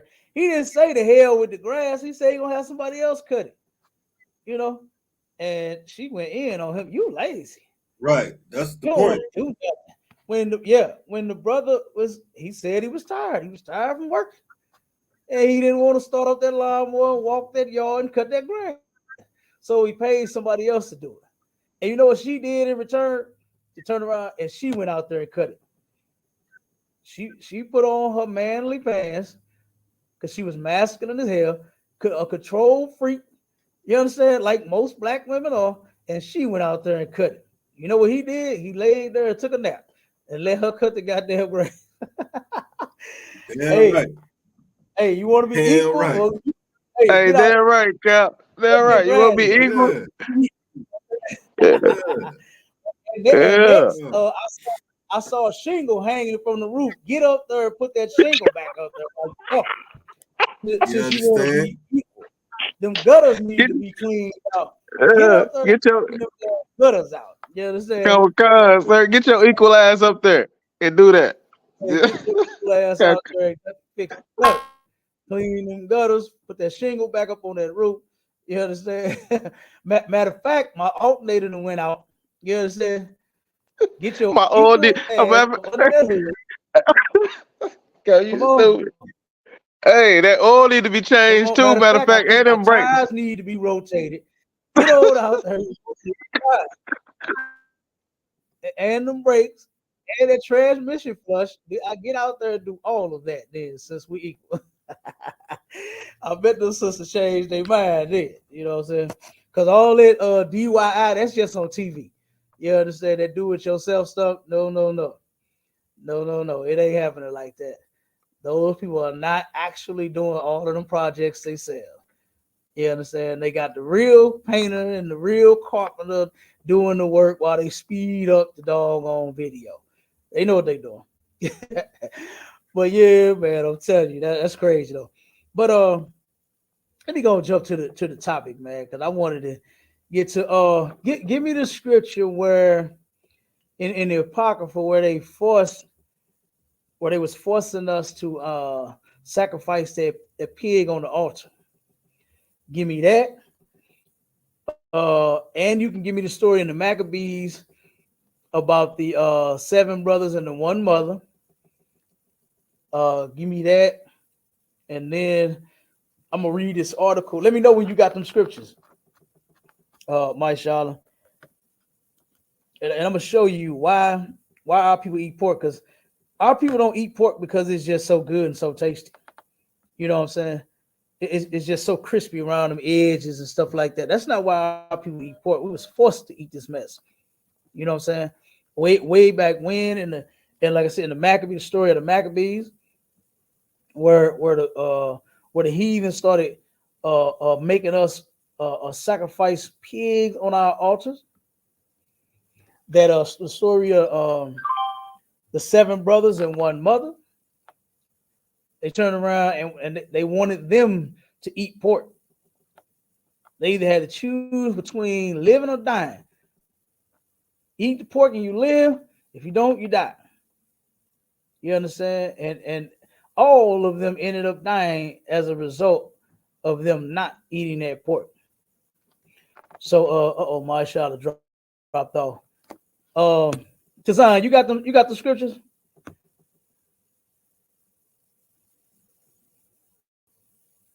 Oh, you're on mute, brother. Give me go in the law. I'm looking for it right now, Cap.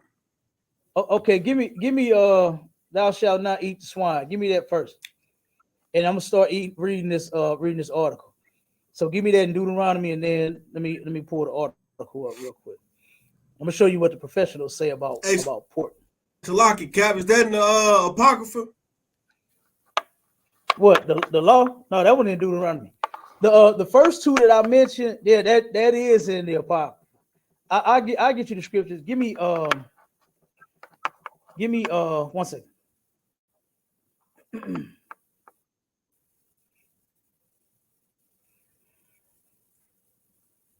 All right. First, Leviticus. Give me Leviticus. Yeah, give me give me the one in Deuteronomy. Give me Deuteronomy 14:8. I want that one right there. Give me that one. And let me read a little bit of this article and then 3. And then I'll have you read 1 second. Because this first point goes right into the scripture. And then we're gonna read the other scriptures to show how our people forced. All right, so this is what it says right here. This is the dark side of pork. It says 10 reasons to ditch bacon and ham. And boy, you know that's gonna be hard for a Negro. Negroes got to have pork every day. Right. Man, right. We brothers and sisters consume a lot of pork, way too much, because we're not supposed to be eating any. But this is what it says. Right. It says why you should think twice before eating pig meat. And it says nasty eating habits. This is the first part. Pigs are known for eating their own feces as well as the feces of other animals. This means that they are. Hold on, mute up my shot for a second. Oh, Salaki, sir, Salaki. Oh, no sweat out. It says, let me start off. Nasty eating habits. It says pigs are known for eating their own feces as well as the feces of other animals. This means that they are consuming toxins that are meant to be excreted. Additionally, pigs naturally feed on dead carcasses and scraps, which can contain maggots, parasites, microbes, and disease-transmitting bacteria. Basic digestive system. That was the first part I wanted to pull out, and then the digestive system, and then we're gonna read the Tazan, I'm gonna have you read the law concerning eating pork. And it says the digestive system of pigs is not complex enough to excrete all the toxins it consumes. As a result, many toxins remain in their bodies and are stored in fatty tissues. This means that when humans consume pork, they may also be consuming these toxins. Now, read that scripture, Tazan.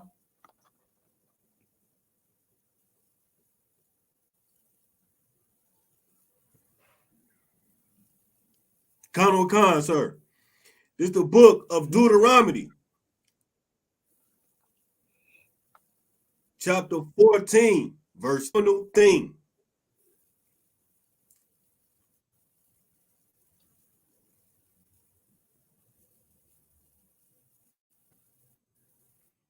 Hey, Verse Tazan, 4. read that again. These are the beasts which ye shall eat. The ox. Tazan, can you hear me? I know we got a delay. Khan. Read Deuteronomy 14 and verse 8. Go straight to 8. I know the brother got a little delay going on. Khan. Come on with it. This is the book of Deuteronomy, chapter 14, verse 3. Thou shalt not eat any abominable thing. Tazan. Verse 8. And yeah, there we go. Because it divided the hoof, yet chewed not the cud. It is unclean to you. Ye shall not eat of their flesh, nor touch their dead carcass. Okay, so this is what the Lord said in Deuteronomy 14 and 8. It said, and the swine, because it divided the hoof, yet chewed not the cud, it is unclean unto you. You shall not eat of their flesh, nor touch their dead carcass. So it's even a sin to touch pig with your bare hands. You understand? Sin. Now, what this is explaining is what the article, what the researchers have later found out the Most High already knew and gave it to us long time ago. You understand? He gave it to us long time ago. That chewing the cud, departing the hoof and chewing the cud, that's what that's talking about. It's talking about the pig's digestive system, to where it does not get rid of its waste. That's what the Lord is talking about in Deuteronomy 14 and 8.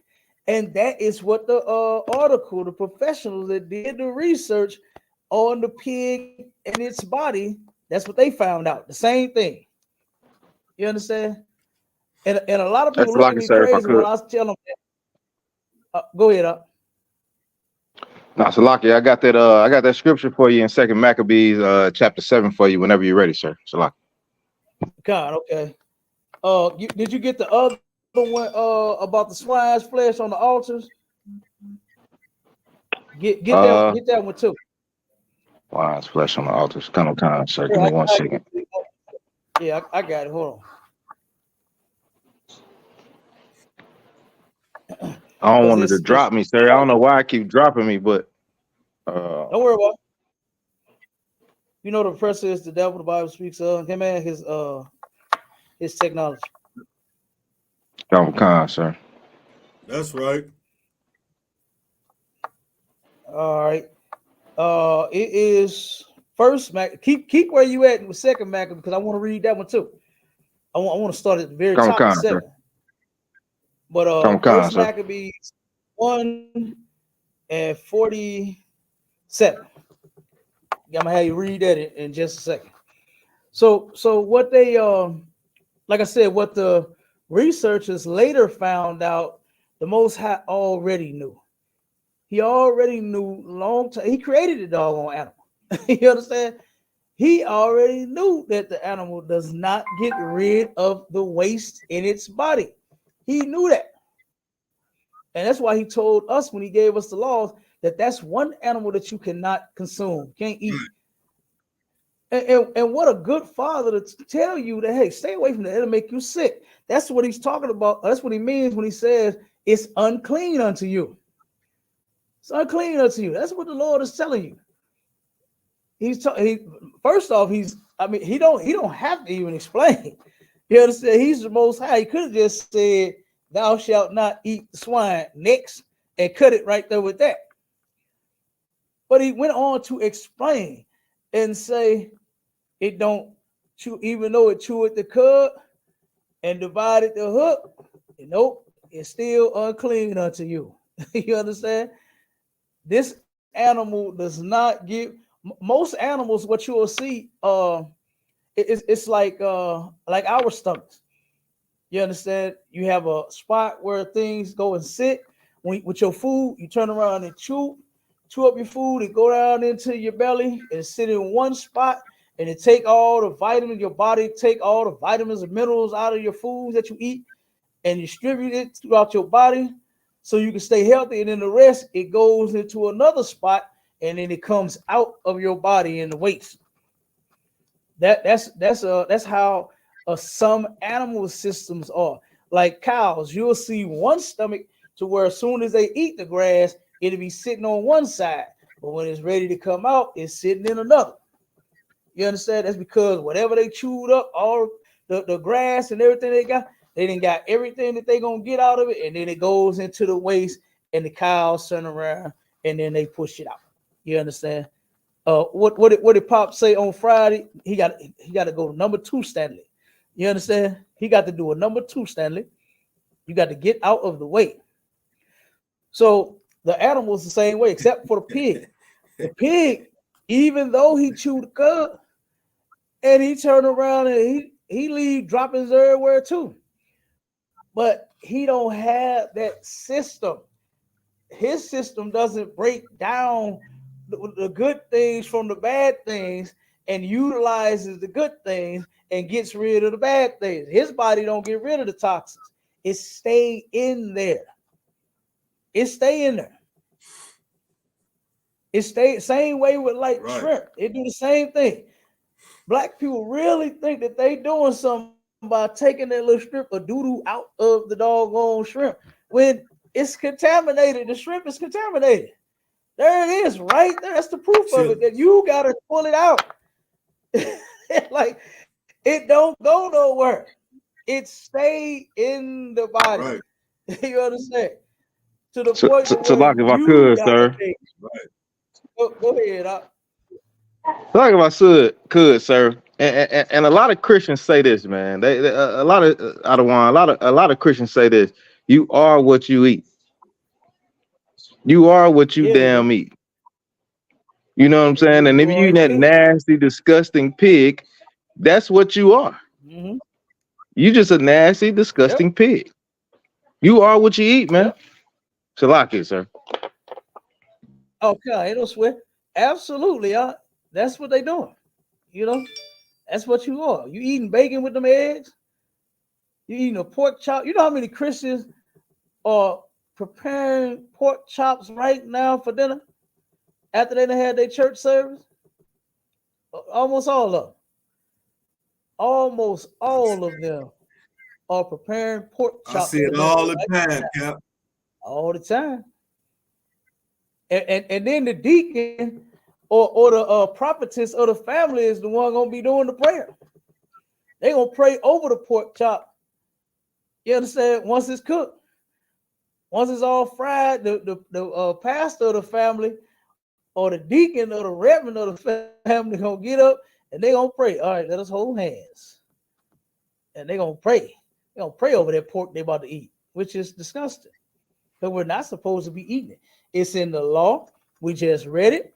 And then we're finna read another. Let me read a little more about the pig and why we're not supposed to be eating it. I'm gonna have you read that First Maccabees 1:47. It says this: few functional sweat glands. This is the pig. These are the reasons why we should not that the scientists and that the doctors even back the scientists on and will tell their patients why not to eat pork. Okay. Pigs have very few functional sweat glands, which means they are not able to sweat and eliminate toxins in the same way that other animals can. This means that more toxins may remain in their flesh. I go back to the law that Tazan just read. You understand? He just read the law where it's talking about this very thing about the pig not being able to get rid of its toxins. But because you go to church and you've been taught all you got to do is pray over your food and everything is okay, how do you pray over something that God said not to eat? I don't even understand that. Where do you even get that from? That it's okay to pray over the pork chop before you put it in between two pieces of bread and some hot sauce, and then go to work on that thing. How do you what in your mind says that it's okay? It's your religion. You understand? Right. That's where you get that from. It's Christianity that tells you that you can eat whatever you want. All you gotta do is just pray over your food. Yeah, I agree. Which is insane. That is insane. And you still getting sick. You've been praying over your food. Why so many Christians sick out?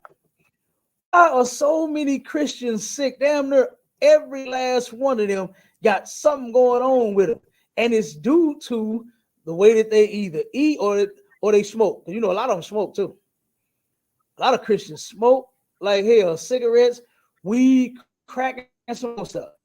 Right. I remember the church I went to, man, the doggone deacon. This was the brother that used to be up at the front in the shiny suit and boy shouting and everything else, man, every doggone Sunday. And I would see the dude with the prostitutes and the rest of the crackheads out on the street later on, high out of his mind, man, high as all get out, buying him some tape. Right. You know what I'm saying? But he up in the front praying and leading the choir, singing and everything else, man. I was like, look at this dude, you know. So the Christianity doesn't make you nothing but a hypocrite, and it make you mighty dumb as hell too. You're just as dumb as the pastor is, because he don't know nothing. Now you don't know nothing because he ain't taught you nothing. In here, you get taught in here. It ain't no excuse that you have when you come in here to say, "Oh, I ain't know." Not saying you gonna know the truth, you know, the very first day you walk in here, you're gonna know everything as soon as you walk in here. You understand? Because the point is staying in the truth, not just coming in here and in a little while, think you grab some knowledge and then you leave, think you know it all. So like if I could, sir. Go ahead, huh? So like if I could, sir, that's real heavy what you're saying, because the Christian church, they don't teach you anything. You know what I'm saying? And when you come into the ISUPK under Commander General YAHANNA, you definitely learn everything you need to know. But the most heavy part about it is you get correction. The Christian church do not correct anybody. You get correction in here. Oh. Mm-hmm. You get correction. Absolutely. If you're doing something you're not supposed to do, or a brother see you doing something you're not supposed to do, you're going to get correction, because that is love for your people. The Christian church do not love anybody. They love themselves. You know what I'm saying? I say select with that, sir. Damn right. They do.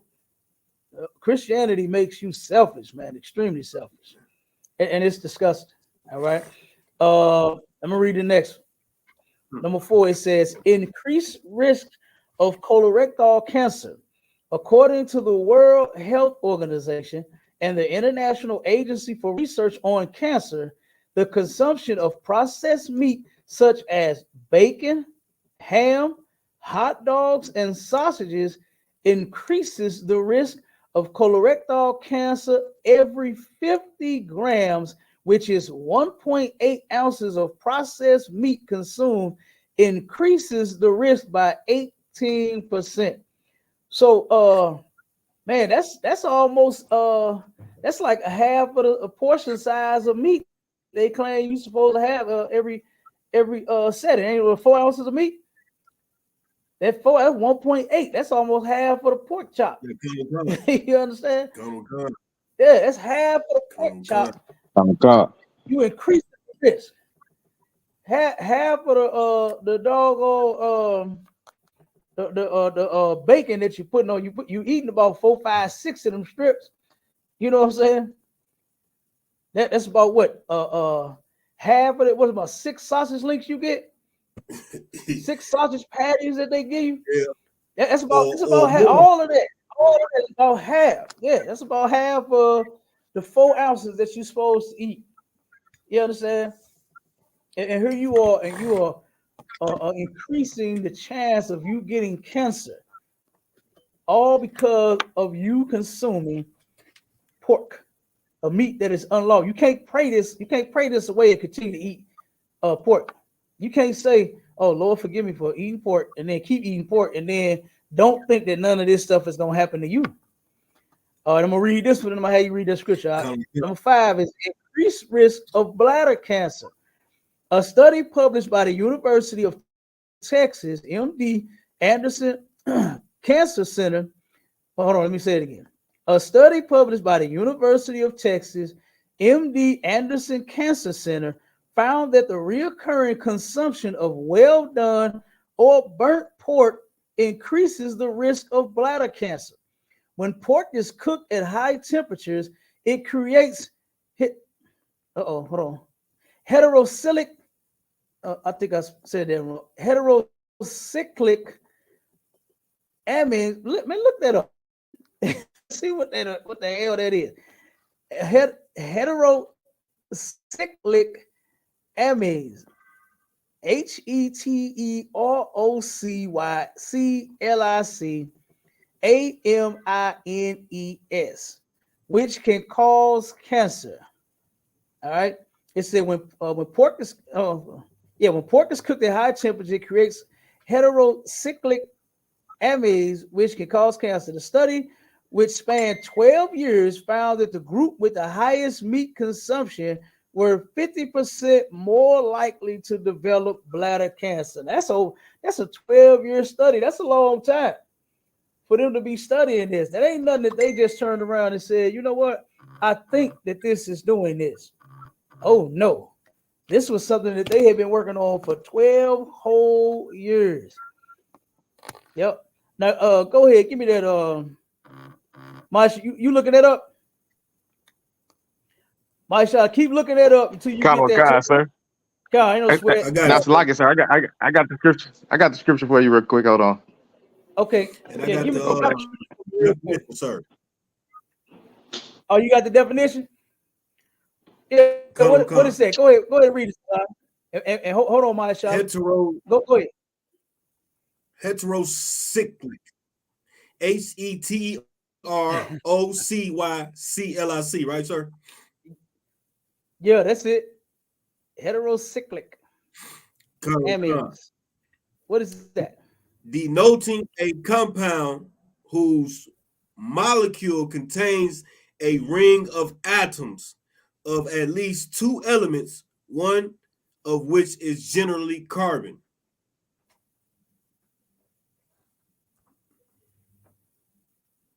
We got to get to the point of what it is when it comes to this pork.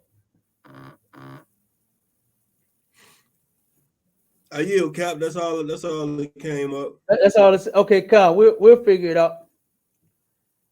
We'll get to it. Go ahead, Maisha. Read that scripture for me. Whatever it was, it didn't sound good, Cap.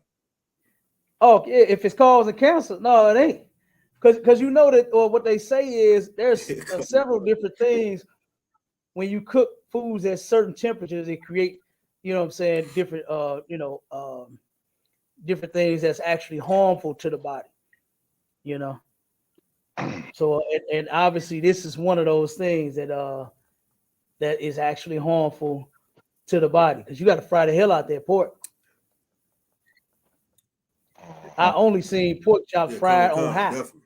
All the way up, bacon on high, all the way up, stove all the way up. You understand? And they hurry up and sizzle and fry that doggone bacon until it's ready, and they put it on a plate and they eat it, and disgusting. But go ahead, I'll read that read that scripture. Come on, sir. The book of First Maccabees, chapter 1 and verse 47, it says, sets up altars and groves and chapels of idols and sacrifice swine's flesh and unclean beasts. Okay, this is what they was forcing us to do. When the heathens came and took over, they turned around and said, y'all gonna start sacrificing swine's flesh on your altar. Now remember, on the altar, that was for the priest to sacrifice the animals for the sins of the people and make sacrifices unto the Lord. Right?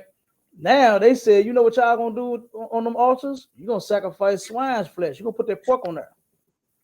And they was doing it. They was doing it and they was eating it. You understand? They was sacrificing them and they was eating it all because they were scared. They was these were Christian. Judas Maccabees, he would be like equivalent today. He would be the men in the ISUPK that said, to hell with the heathens and breaking God's laws. We gonna keep them. You understand? We don't follow the heathens in the ISUPK. So we like Judas Maccabees, and the ones that did it, they like the Christian church. You understand? They like the Muslims of our people, the Christians of our people. They turn around and they follow them. And then they get swallowed up and consumed any doggone way. Rather than fighting, standing up for something, they said, you know what, man, instead of us fighting and dying on the Sabbath, sounding like a yeshiva and a Yehuda, you understand, sounding like a fake Israelite, talking about they didn't want to die on the Sabbath day. Man, I want to live every day. So we got to turn around and go to war, and it just be war then, so that me and my people can live. Who the hell gonna turn around and not choose to defend themselves on any day? That's crazy. And that's not of the Most High. You can find this story right there in the Maccabees. It's there. It happened. The Christians of our people, they just said, man, you know what? We ain't gonna fight. We ain't gonna do nothing. And you know what happened to them? They died.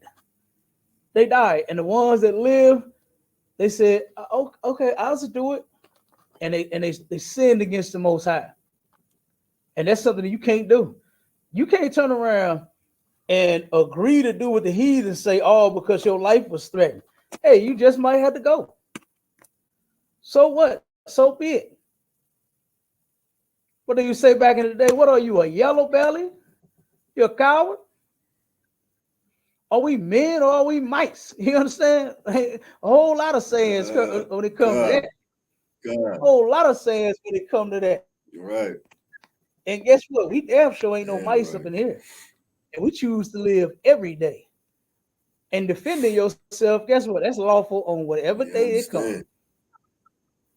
Especially with something like this, where they want us to sacrifice swine flesh on. That's a good goddamn reason to go to war. When they trying to get you to go against your God. You know, that's what them heathens do. They're right. They doing it right now. They doing it right now in the name of their God. That's why they war against all each the other. time. Let one of them Arabs come over. Allah Akbar. That's their God. They coming in. You understand? That's who God named. They coming to blow up the entire building and themselves. You understand? In the name of their God. And in the name of our God, we should have been ready to go to all of us. But it was too many of them Christians, you understand, and them cowards, them yellow bellies, and it wasn't enough Judas Maccabees, but it was enough to go to war, and they actually took over them heathens. You understand? So when you go to that chapter, like I said, you can find out about the Maccabees and their story. So let me about Judas Maccabee, not them Christians that didn't want to fight and lost their lives. You understand? But I'm gonna read a couple more. Right. It says pigs can transmit swine flu. The Centers for Disease Control and Prevention indicates that H1N1 and H3N2, which are swine flu viruses, are endemic among pig populations in the United States. These viruses can cause outbreaks of swine flu, which have resulted in hundreds of thousands of deaths worldwide just from eating pork out. Right. You understand? I remember when that swine flu thing hit, and boy, they was dying everywhere. You know? And it says this: pigs carry a variety of parasites. Pigs can carry parasites in their meat, including the nodular worm, whipworm, lungworm, stomach worm, kidney worm, and roundworm. These parasites are difficult to kill even during cooking and can cause serious health issues in humans. For example, trichinosis, which is caused by roundworms, can impact the heart, brain, lungs, and diaphragm. The, the Tinea solium tapeworm, which is also found in pigs, can cause tinnitus and oh Lord, these words, sister cirrhosis. I think I said that right. Sister cirrhosis, however the hell you say it, but goddamn, I don't want it. You understand? Therefore, Cap don't eat no pork. You understand? But and if you know something, if you notice something, when they came out with them commercial, I mean not commercial, but when they was doing it on YouTube, where they was pouring Coke soda over the pork chops and worms was popping up out of them, that's real. That's real deal. Those worms, guess what? When you cook that pork, like I said, it's hard to kill it even when you cook them. You understand? You can't sit here and fry the hell out that thing enough to where you kill that worm. That worm is still in there. And guess what happens to your body when you consume that pork chop? You think because you'd have made it crispy and golden brown, you think it's good. You think it's done. You understand? But it's not. You haven't killed the worms. That's why when you take a pack of pork chop, fresh pack, ain't nothing that's been sitting no long time. You can go get you one right now today. Pour Coke soda over the top of it and watch all the worms pop out of it. That's real deal. You understand? And guess what happens when you eat that pork chop? When you eat that bacon, when you eat them ham hogs, you understand? When you eat that them chitterlings, when you eat that pig snoot and them pig feet and that pork butt and pork roast. You understand? Guess what happens with them worms? Now they're in your body. And that's why a lot of our people are getting sick behind eating this, and they don't even realize it. They don't even know that this is because guess what? They believe from their pastor, the pastor said, all you gotta do is just pray over the food and you can eat. Ain't no way to pray this out. You understand? You ain't praying no worms. You ain't praying these worms out these pigs. Go ahead, up. Talk if I could, sir. The black people are the only ones forced to eat this pork, right? They're the only ones to eat this pork, man, because we think that everything we need to season our food with should contain pork. You know what I'm saying? You know, I know you probably know where you have people in your family where they say save the pork grease so they can add it to the greens, add it to whatever they eat. But then you got other nations of people that do not even eat it. They to them it's like an epidemic. So like it. You know what I'm saying? I'm looking at this article right now. Well, I'm looking at this thing right now. It says the threat that swine fever poses, man. These people are not eating pork like we are. We are eating it like it's going out of stock. You know what I'm saying? And we shouldn't even be touching this thing, sir. So, you know, Salaki on that one. God, we shouldn't. We absolutely shouldn't. That stuff is killing us, and we don't even realize it. Because what prayer did you pray? Gonna pray the worm out? It ain't. Frying it hard ain't even gonna take the worm out. Putting it on the grill, letting the fire hit it ain't gonna take the worm out. It's still in there. It's still in there. No matter how you cook it, it's still in there. Go ahead, Op. Like what you bringing out, maybe you know if they pray a little harder and sound a little tougher and stand up and hoop and holler, maybe you know what I'm saying they think the word gonna come out or something. I mean, if they give an excellent prayer, you know, sometimes they just be praying too long, making the prayer sound just too good. Maybe I yield. Hey, you know what Mr. Brown said on that little Tyler Perry play? He said we be on that altar for 4 days praying. You understand? They be on the altar praying. That's all Christians do is pray. What else do they pray for every doggone thing? Yeah. They gotta pray They soon as excellent they wake prayers. up. They excellent prayers. Yeah, they gotta pray for traveling grace. They pray for Jesus to take the wheel. They pray that they have a good day at work. They pray that their kids don't get in trouble at school. They pray that their husband ain't out cheating on them somewhere. They pray for every doggone thing. That's all they do is pray. And none of those prayers get answered. Somebody got to be ignoring you. And I think it's the Most High. I think it's Christ. God. They're ignoring your prayer. Because you can't pray over no pork and then they prayers not be to on get fleek, man. Man, come on, huh? God, come on now. If I could too, Cap. Go ahead.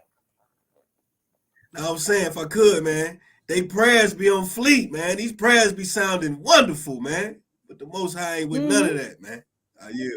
Nope. Yeah, they actually sit and study praying. They make sure that their prayers sound good. Yeah. Because you think, you know, when they be talking, they take their high pitch and certain words, they, you know what I'm saying, they put emphasis on and they drag out and they study all of that. And they be having people into them prayers. Boy, yes, Lord, hallelujah. Thank you. They do all that. So how you praying? Yeah. You understand? They start falling out. They get the Holy Ghost. They start playing the music. They start running around the church. They do all that with prayer. They come on, you know what the prayers turned into. Prayers turned into a church service. That's part of the service. You understand? They start singing and dancing and slobbing and all crazy and get to going wild. And guess what? The Lord ain't with none of that. The Lord ain't with none of that. He ain't moved by none of that. Don't none of that mean nothing. You understand? None of that means absolutely nothing. Because guess what? You're praying over something that you're not supposed to be eating. You're doing something you're not supposed to be doing. We're not supposed to be eating pork. And this article backs up what the Lord is saying in the scripture. And why was it so important that the heathens forced us to eat pork? You got to let that sink in for a second. Just ask yourself that question and think on that. Like, why were they forcing us to because that's who this is talking about in the Maccabees, in the first Maccabees and the second Maccabees that he about to read. You understand? That's what it's talking about us. Right. Because at one point we knew to keep God's laws and we was not eating pork. But guess what? Them heathens knew that was one of our laws, and they said, "Oh, we can get them to break this. Hey, we can get them to break all of them." And so they turned around and was forcing us to sacrifice a swine's flesh on our altars. Let me read 8, 9, and 10 on this. And then I'm going to have you read the last scripture and we're going to roll out. This is pigs harbor common viruses. In addition to H1N1 and H3N2, pigs can carry other viruses that are transmittable to humans, including hepatitis E virus, porcine reproductive and respiratory syndrome, PRRS, and the Nipah virus, meningeal virus, and pneumonia. All right. And then it says number 9, environmental impact.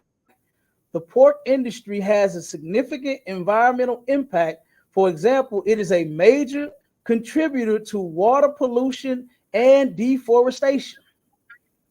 And number 10 is ethical concerns. Many people choose to reduce or eliminate their pork consumption for ethical reasons. Pigs are intelligent animals with complex social bonds, and some argue that it is wrong to raise and kill them for food. And it says, overall, there are many reasons to consider reducing your pork consumption, including the risk to human health and the environmental impact and ethical. So, I mean, like I said, it's more reasons. You understand why not to eat pork? Number one reason for Blacks, Hispanics, and Native Indians is because our God told us not to eat it. That should be our number one concern. That should be our number one concern. Is our God said not to consume pork, not to eat it, and don't even touch it with your bare hands. That was it. So that's the number one reason why we shouldn't be doing it. Then take all of these health risks into consideration. A lot of our people are sick and don't know that that's why they're sick. You eat pork, and on top of all of the other sins that we commit, that's why we don't know where it's coming from. You understand? Like, say you only did one sin. Niggas can't just do one sin. You understand? Niggas eat pork, shrimp, crab, lobster, alligator. You understand? All of those animals you're not supposed to be consuming. All of those animals will get you sick, but you don't know that because you're eating all 5 of them different things. You understand? And you don't even know it. Then when you go, you eating when you go to the Chinaman, you go and get some pork fried rice. You're getting a pork St. Paul or a shrimp St. Paul. Then you got to put, Tazan, we did several food drives here in St. Louis. Check it out, Mashallah. We did several food drives here, right? And some sister, sister that we connected with, she a Christian. But I had actually talked to her, told her, now, if you want us to help you with this food drive, I said, then you can't serve no pork. We ain't serving no pork. I broke it down to her. She said, you know what? I ain't got no problem with that. I told her she had a meeting with her people. I said, I ain't got to be in the meeting. You know what I'm saying? Because I don't know them. And I don't want to sit here and deal with a whole bunch of Christians. You the main one. Me and you going to run the food drive. Right. You talk to them. Right? She told her. She said, don't nobody bring this stuff on this list. No pork, no shrimp, no catfish, this, that. She broke it all down to him. I said, I appreciate that. You know? So we did the food drive together. Do you know what happened? They brought shrimp spaghetti out. Who in the hell put shrimp in spaghetti? Not only did they didn't put pork, the ground beef in it, they put ground pork in the spaghetti, and they turned around and put shrimp on the top of it. When I had left for a second, and Officer Quinaya, I think who was all, I think all the brothers was, I think, but he was the highest ranking brother. He turned around and called me. He said, hey, Cap, you heard him get back here. I turned around, look, hey, he already knew. He said, hey, Salaki, sir, he said, I got this pork and stuff back here by the trash. You know what I'm saying? He said, but they actually brought this stuff in here. So he gathered all of it, and he set it at the back by the trash can. You know, I told him, I said, throw that shit out. You know what I'm saying? Just like that. We ain't keeping that. You know, tell them they can get their food and take it back, or you finna throw it to the trash right now. You understand? And they was sitting up stupid. I said, man, throw that shit away. You understand? Because you was asked not to bring it here. And he threw it right in the trash. Now, who finna say something to that big 7 foot Negro that we had secure in the place? You understand? They turned around, looked at him. Yeah, right. That was so funny. That was so funny. But Christians, they just don't even care, man. They don't even care. They was asked not to bring it.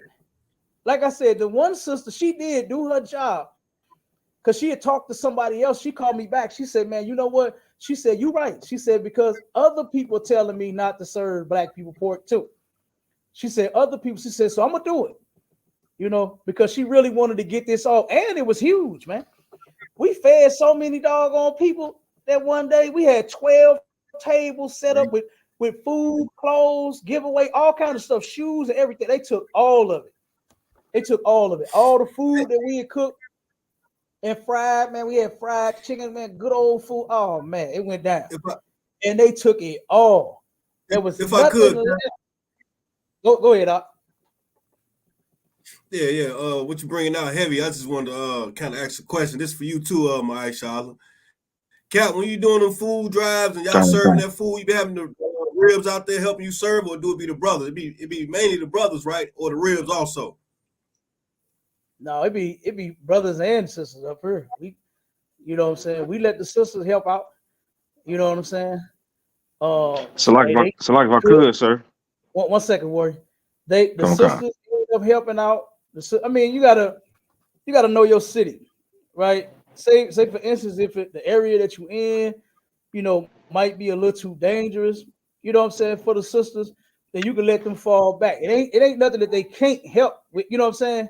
It's not that they cannot help, but it's just maybe the area, what I'm saying, maybe it's a little too dangerous for them. So you have them fall back. Say, nah, not the sisters on this one. Because we got to be on Shamar, and we got to serve the poor. You understand? We got to serve this food. Maybe in a spot or situation like that, you'll just want only brothers. Right. But for the most part, when we had food drives here, the sisters help, the brothers help, we all get it done. You understand? When we feed the homeless, so far we hadn't had any issues, any security issues. So the sisters, they help out when we feed the homeless, when we cook for them and all of that, man. We do all of that, and it ain't no issue. So it's up to you. You the camp leader down there. You know your city. You know what I'm saying? You know the men. You know the sisters that you got, and you know the area. So like I said, you turn around and be the judge to that and say, well, usually we don't have no problems in this area. So we're gonna go and handle that business. Or if it's like, a couple brothers got shot and a couple of this happened, stabbed, and you know what I'm saying? They snatching purses or whatever. They say, nah, we're just gonna have brothers hold it down here. So that's yeah. So like I said, your city. Oh, ain't no sweat out. You got the ball. Hey, so like if I could, real quick, sir. Go ahead, Marsha. Yeah, I mean, you're absolutely right. When you're doing the food drives and stuff like that, like you definitely want to, know your location. So I definitely get my rib involved, and all my kids. The whole house is involved when it comes to feeding our people. When we go downtown, you know what I'm saying. I know the area, so I'll take my kids down there. Right, I'll take my kids down there, but that's to show that we do have our kids involved, and it's just not a they like to say, yeah, we very macho in here, but my kids still get out there and do the work because I want my kids to see, look how our people are destroyed. Look at this. This is crazy. You know what I'm saying? You can see it on TV all day, but when you actually come to Atlanta and you see people sleeping on the floor, look at what we dealing with. You get what I'm saying? So I'll take them down there. I know the situation. I know everything is good, but they'll help. They'll fix sandwiches. They'll make cupcakes or get cupcakes and help pass them out. But I definitely, in some situations, I would take my kid. Oh, well, my whole family. So like. Yep.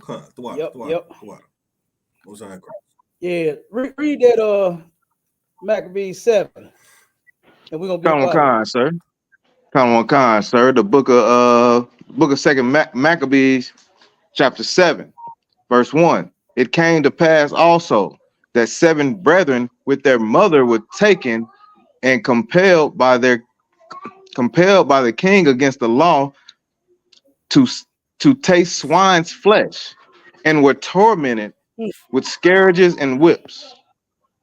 Mm-hmm. Now check this out. Now it said that they were compelled by the king against the law. This is something that's important. That is important. These 7 brothers and their mother, the king was trying to get them to break God's law by doing what, Maisha? Read again. Khan, and compelled by the king against the law to taste swine's flesh. They was trying to get them to eat pork chops, eat bacon with them eggs, right? To eat a ham hock. Put some what they call them things that they put in the greens. Damn, I forgot whatever it is. They put in the greens. Hog maw. No, not that. It's something else they put in there. Neck bones. They claim to give something like that. Yeah, they claim to give it the flavor, whatever the hell part of the pig it is. I can't think of what it is right now, but they put them in the greens. You understand? This is why. God. This is why black people eat pork right now. Because guess what? It was too many of them goddamn Christians that would rather been slaves and just die. You understand? Because when it comes to breaking God's law, Right. you should be willing to die. You shouldn't be so scared of a gun getting put to your head talking about eat this pork chop or I'm gonna go bang. I was, hey, don't handle your business. Cause what did it say that happened to them with what my Shala? Colonel Khan, sir, against the law to taste swine's flesh, and were tormented with scourges and whips. They was tormented. They was tormented with scourges and whips. They was beaten. You understand? They was beating them because they didn't do it. Keep reading. Right. This first brother respond. Colonel Khan, verse 2. But one of them that spake first said, thus, what wouldest thou ask or learn of us? Okay, stop right there. He said the first one that spoke up was like, look, man, like what the hell do you want? You understand? You beating the hell out of us. You're tormenting us with scourges and whips. What do you want? That's basically what he's saying when he's asking them, what should you learn of us? Like, what do you want from us? Keep going. Colonel Khan, we are ready to die. Read that again. We are ready to die. Read that one more time. We are ready to die. It sounds like the ISUPK to me. It don't sound like your Christian pastor. He's scared of everything and everybody. You understand? He's scared of the white man, the Arab man, the Italian man, the Russian man. He's scared of all. He'll do what all of them tell him to do. He'll do what every last one of those. And one man, yeah. You're damn right. Hey, that's a good one. His one man, you damn right. He definitely do what she tell him to do. You understand? Hey, so like I said, he'll do what all of them tell him to do. But he won't obey the laws of God, though. That he won't do. You understand? But this brother spoke up. He's in the truth. He said, look, we ready to die. Then to do what? Keep reading. Colonel Khan, sir. Rather than to transgress the laws of our fathers. Like I said, this ain't your pastor right here. This is not T.D. Jakes. This is not Creflo Dollar. This is not Bishop Johnson. You understand? This is not your elder or your preacher or your deacon or your reverend, whoever the hell. You understand? Because guess what? They ain't ready to die. They don't care about God's law. They say God's laws don't even exist anymore. You don't have to keep them. That's what those preachers say. So you know this ain't talking about your pastor, talking about he ready to die. He said, look, we ready to die. He spoke for all of his brothers and his mom. Because all of them was in the truth. They said, we ready to die rather than transgress the laws of our fathers. And who was our fathers? Abraham, Isaac, and Jacob. That's what he's talking about. Because that's who the Most High made the covenant with. And we, the Israelites, blacks, Hispanics, and Native Indians, we got to keep that covenant. Whether you want to or not. Or end up like what that article said, swine flu. Or some other type of doggone nasty sickness that you won't wish you didn't have. That you're going to be going to church asking the prayer warriors to pray up off of you, and it ain't going to happen.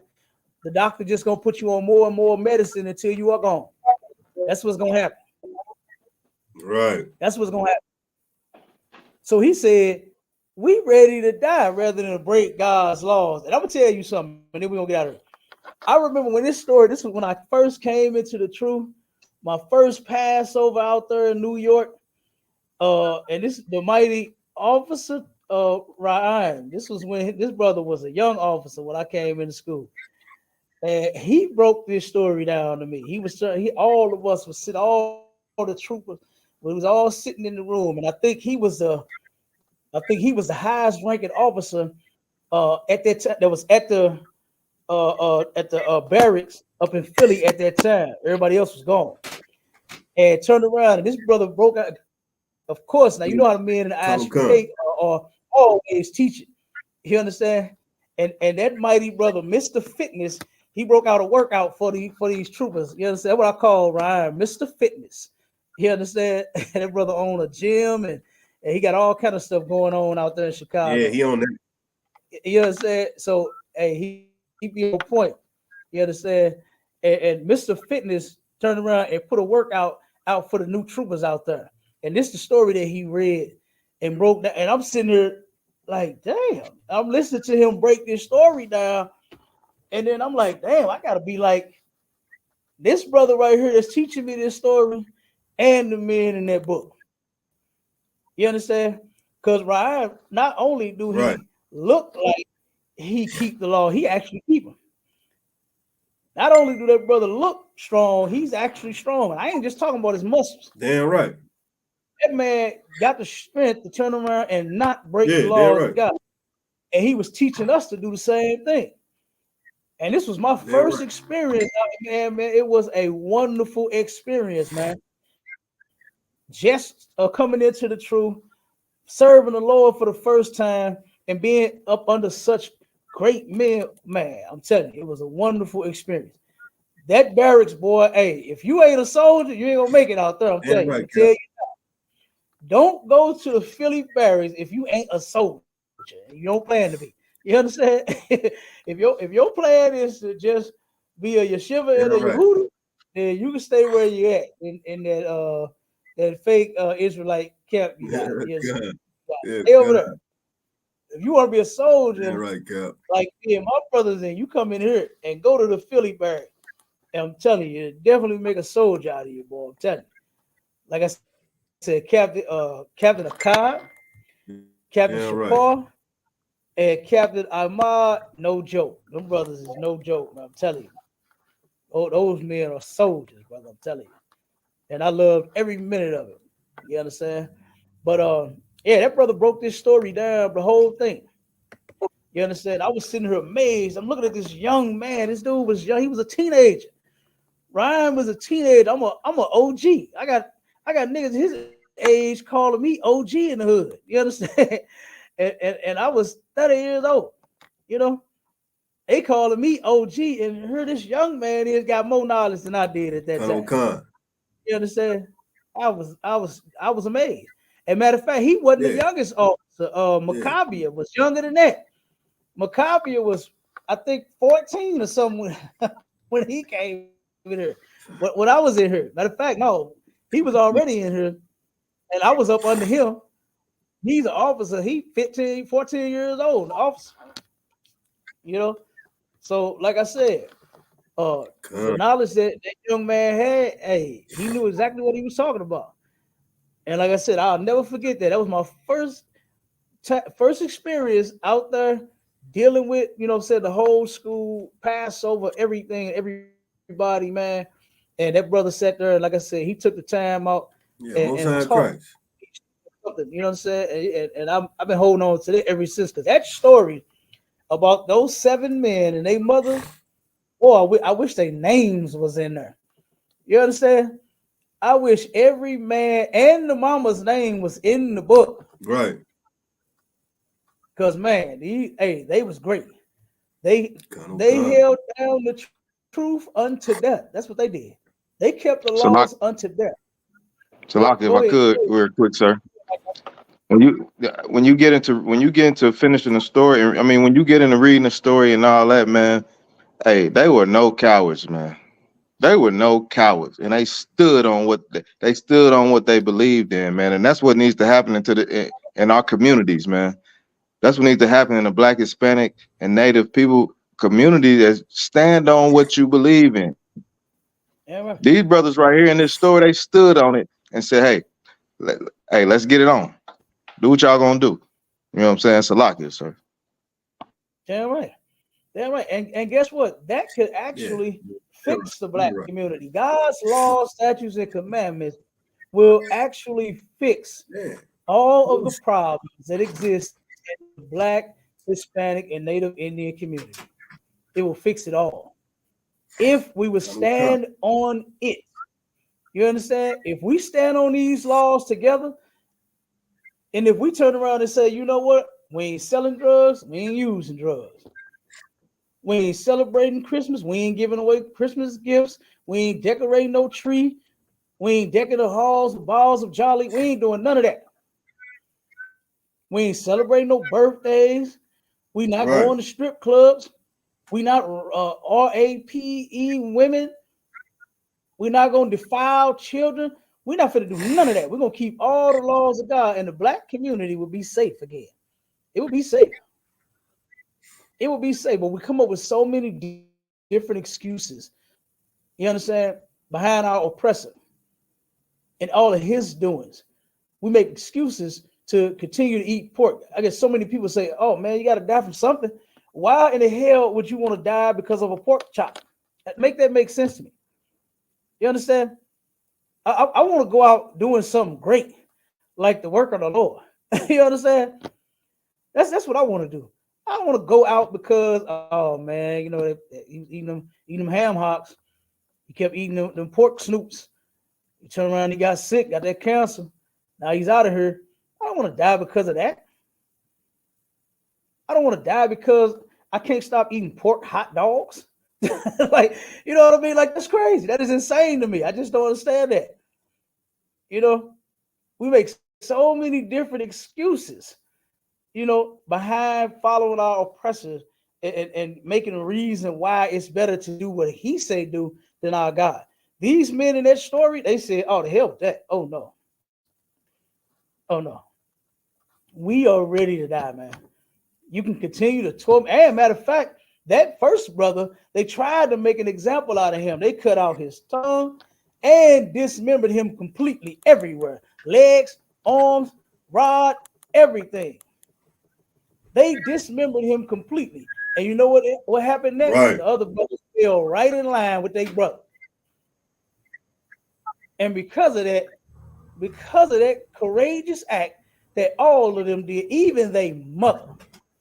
Their mother she wasn't no BRBI. You know, she wasn't crying.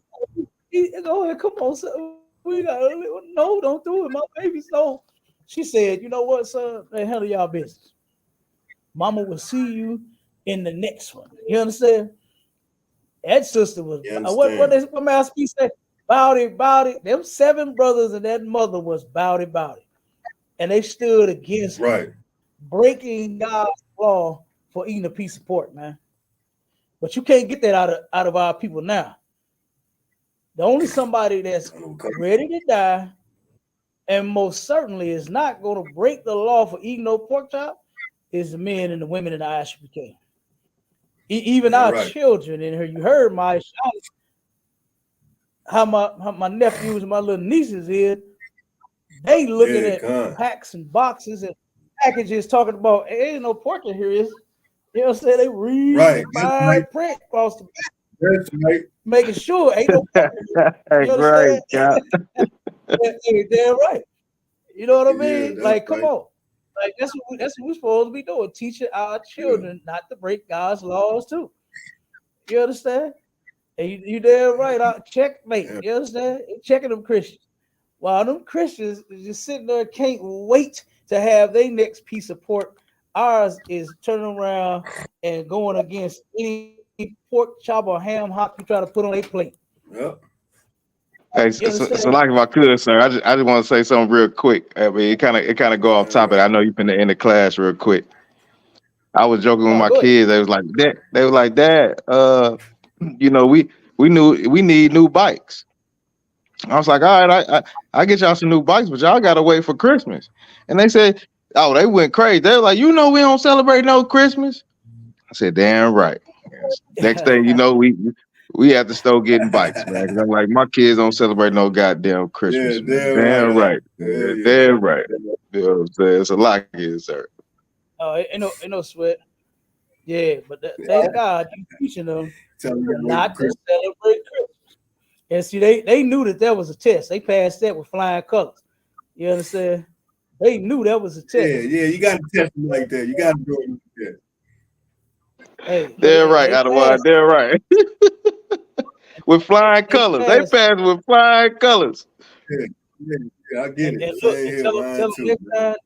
tell them next time they go bike riding, they Uncle Cap gonna pitch in on them some ice cream. So they're gonna ride up to the closest little ice cream shop or truck, and I'm gonna pay for them some ice cream while I can ride. Yeah, Damn they know right. you. Hey, Cap. Hey, Cap. They know you got them, Cap. They know you got them. They know you got them. They're right. You know what Yeah, I'm saying? yeah, But look, them kids, they yeah. something else, You boy. can box them up and send them. Look, look, it was freezing last week. Man, wanted to go ride bikes, play tennis, do something. They want to go outside. You hear me? They wanted to go do something up. Boy, it's freezing out there. Everybody go. Right. So the kids, man, you gotta love them. You gotta take care of them. Damn right. Definitely take care of our kids in the ISUPK. You know what I'm saying? And we most certainly do not eat no pork or any other unlawful meat in here. You understand? So, like I said, any brother got anything you want to say before we close out? Damn right. Design, got anything you want to say? Yeah. Hey, Cap, a couple of those articles top running this week. If you could, Baba Kasha. Say it again. You went out a little bit. Yeah, if you could, what you need? A couple of those articles that you brought out on the swine. Yeah, I'll send it to you. Yeah, a couple of those articles that you brought out on the swine. If you could, send it to me in the link. I wanted to bring that out this week in a couple of my classes, Baba Kasha. Yeah, no sweat. I got you. Water. And hey, again, big ups to the radio show, man. Big ups to my nation. I yield. Damn right. Go ahead, Marshall. Hey, Khan, sir. What I would say is, man, I always tune into Sharpen the Sword Radio. Cap, you're always bringing out a heavy radio show. We're gonna keep doing it Sunday after Sunday. Hey, look, in the ISUPK Atlanta Food Department, if you need anything, you can always hit me up. You can always look into ISUPK Atlanta. You can always you can always get into any school if you need anything regarding like food and stuff like that. You know what I'm saying? I always check out ISUPKAtlanta.com. You know what I'm saying? Stay tuned. We're doing big things in here. You know what I'm saying? And that's shalom, sir. Damn right. And big ups to both of you brothers, man. You understand, for rocking with me.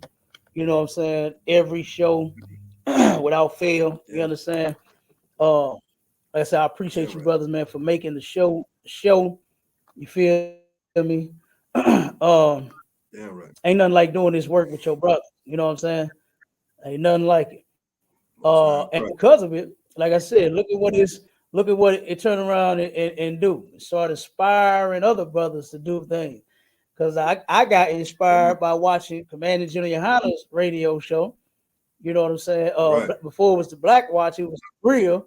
Before it was a Black Watch, before it was America on Fire, you know what I'm saying? It was the Black Watch, and then before that, it was the Grill. You know what I mean?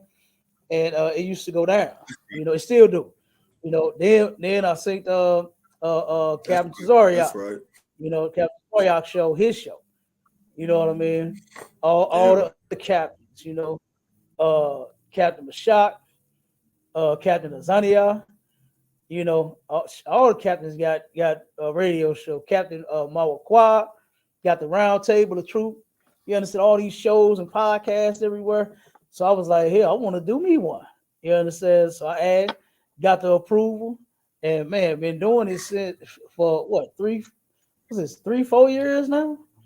You know what I mean? Every Sunday. Most High Christ. You know, without fail.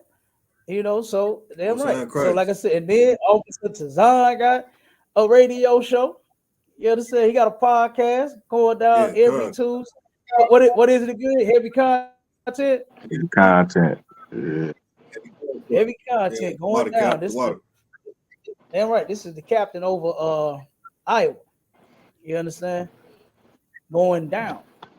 Okay. And right, that's his radio show.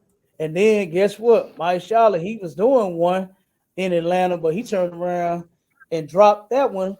And me and him is coming up with a show. We're gonna do a show together. You understand? So, like I said, doing the Damn work right. for my That's right. it's, yeah. We finna get the flyer made up and everything. We're gonna start pushing it, and we're gonna start doing it. It's gonna be dropping every Wednesday on I think about either five to six. You know what Yeah, I'm 5 saying? to 6, Cap. 5 to 6. Yeah, Come, and come. then like I said, we got all That's these other brothers coming up with radio shows and podcasts all over the place. You understand? So it is what it is, you know. And again, like I said, big ups to you brothers, man, for holding it down with me. You know what I mean? Like I said, I appreciate, you know what I'm saying, y'all taking y'all time out to jump on the show with me, you know. And man, it is what it is. Big up to DMG. Yeah, right. You understand? Call me in on a cat that was emotional as he could be. Mad his panties all in a bunch about the ISUPK. Oh my God, that goofy dude said so much, man. He's all over the place. Cap. But Hey, this, Cap. If I could, on that one, sir. If go I could, ahead. on that one, sir. If I'm having a bad day, if I'm just kind of like down in the rut a little bit, I just play that. That shit is funny as hell. I ain't seen nothing as funny as that right there. That was funny, Cap. That was funny as hell. That helps me get through my days. If I'm in a rut, I'm like, let me turn this on real quick and get it going. He destroyed. He just finished his career with that one. You know what I'm saying? He Yeah, was that was already over with. It's over. It's done. Damn. It's already done. done. Now he, you know, we slowly point, you know, lowering them down in the ground. Like taking roses, throwing roses, you know, red one and the white one. You understand? Like he killed himself with that, man. Oh, hey, so like if I could, out of Go ahead, up. He froze up, Cap. Oh yeah, he froze up. Dang. Oh man, but Right. that cat was Hey, man. Cap, if you could send me that link too to that one. I missed that Oh one, Cap. God, I got you. I got you. Try not to laugh as hard as I did, brother. Okay. I was dying God, sir. laughing. God. Yeah. Um, let me see. I think the brother that froze up. We're gonna go ahead and drop off, man. We're gonna end the show. Shalom, Israel. God. Shalom, Cap. All right, Shalom, warrior. Lord Christ.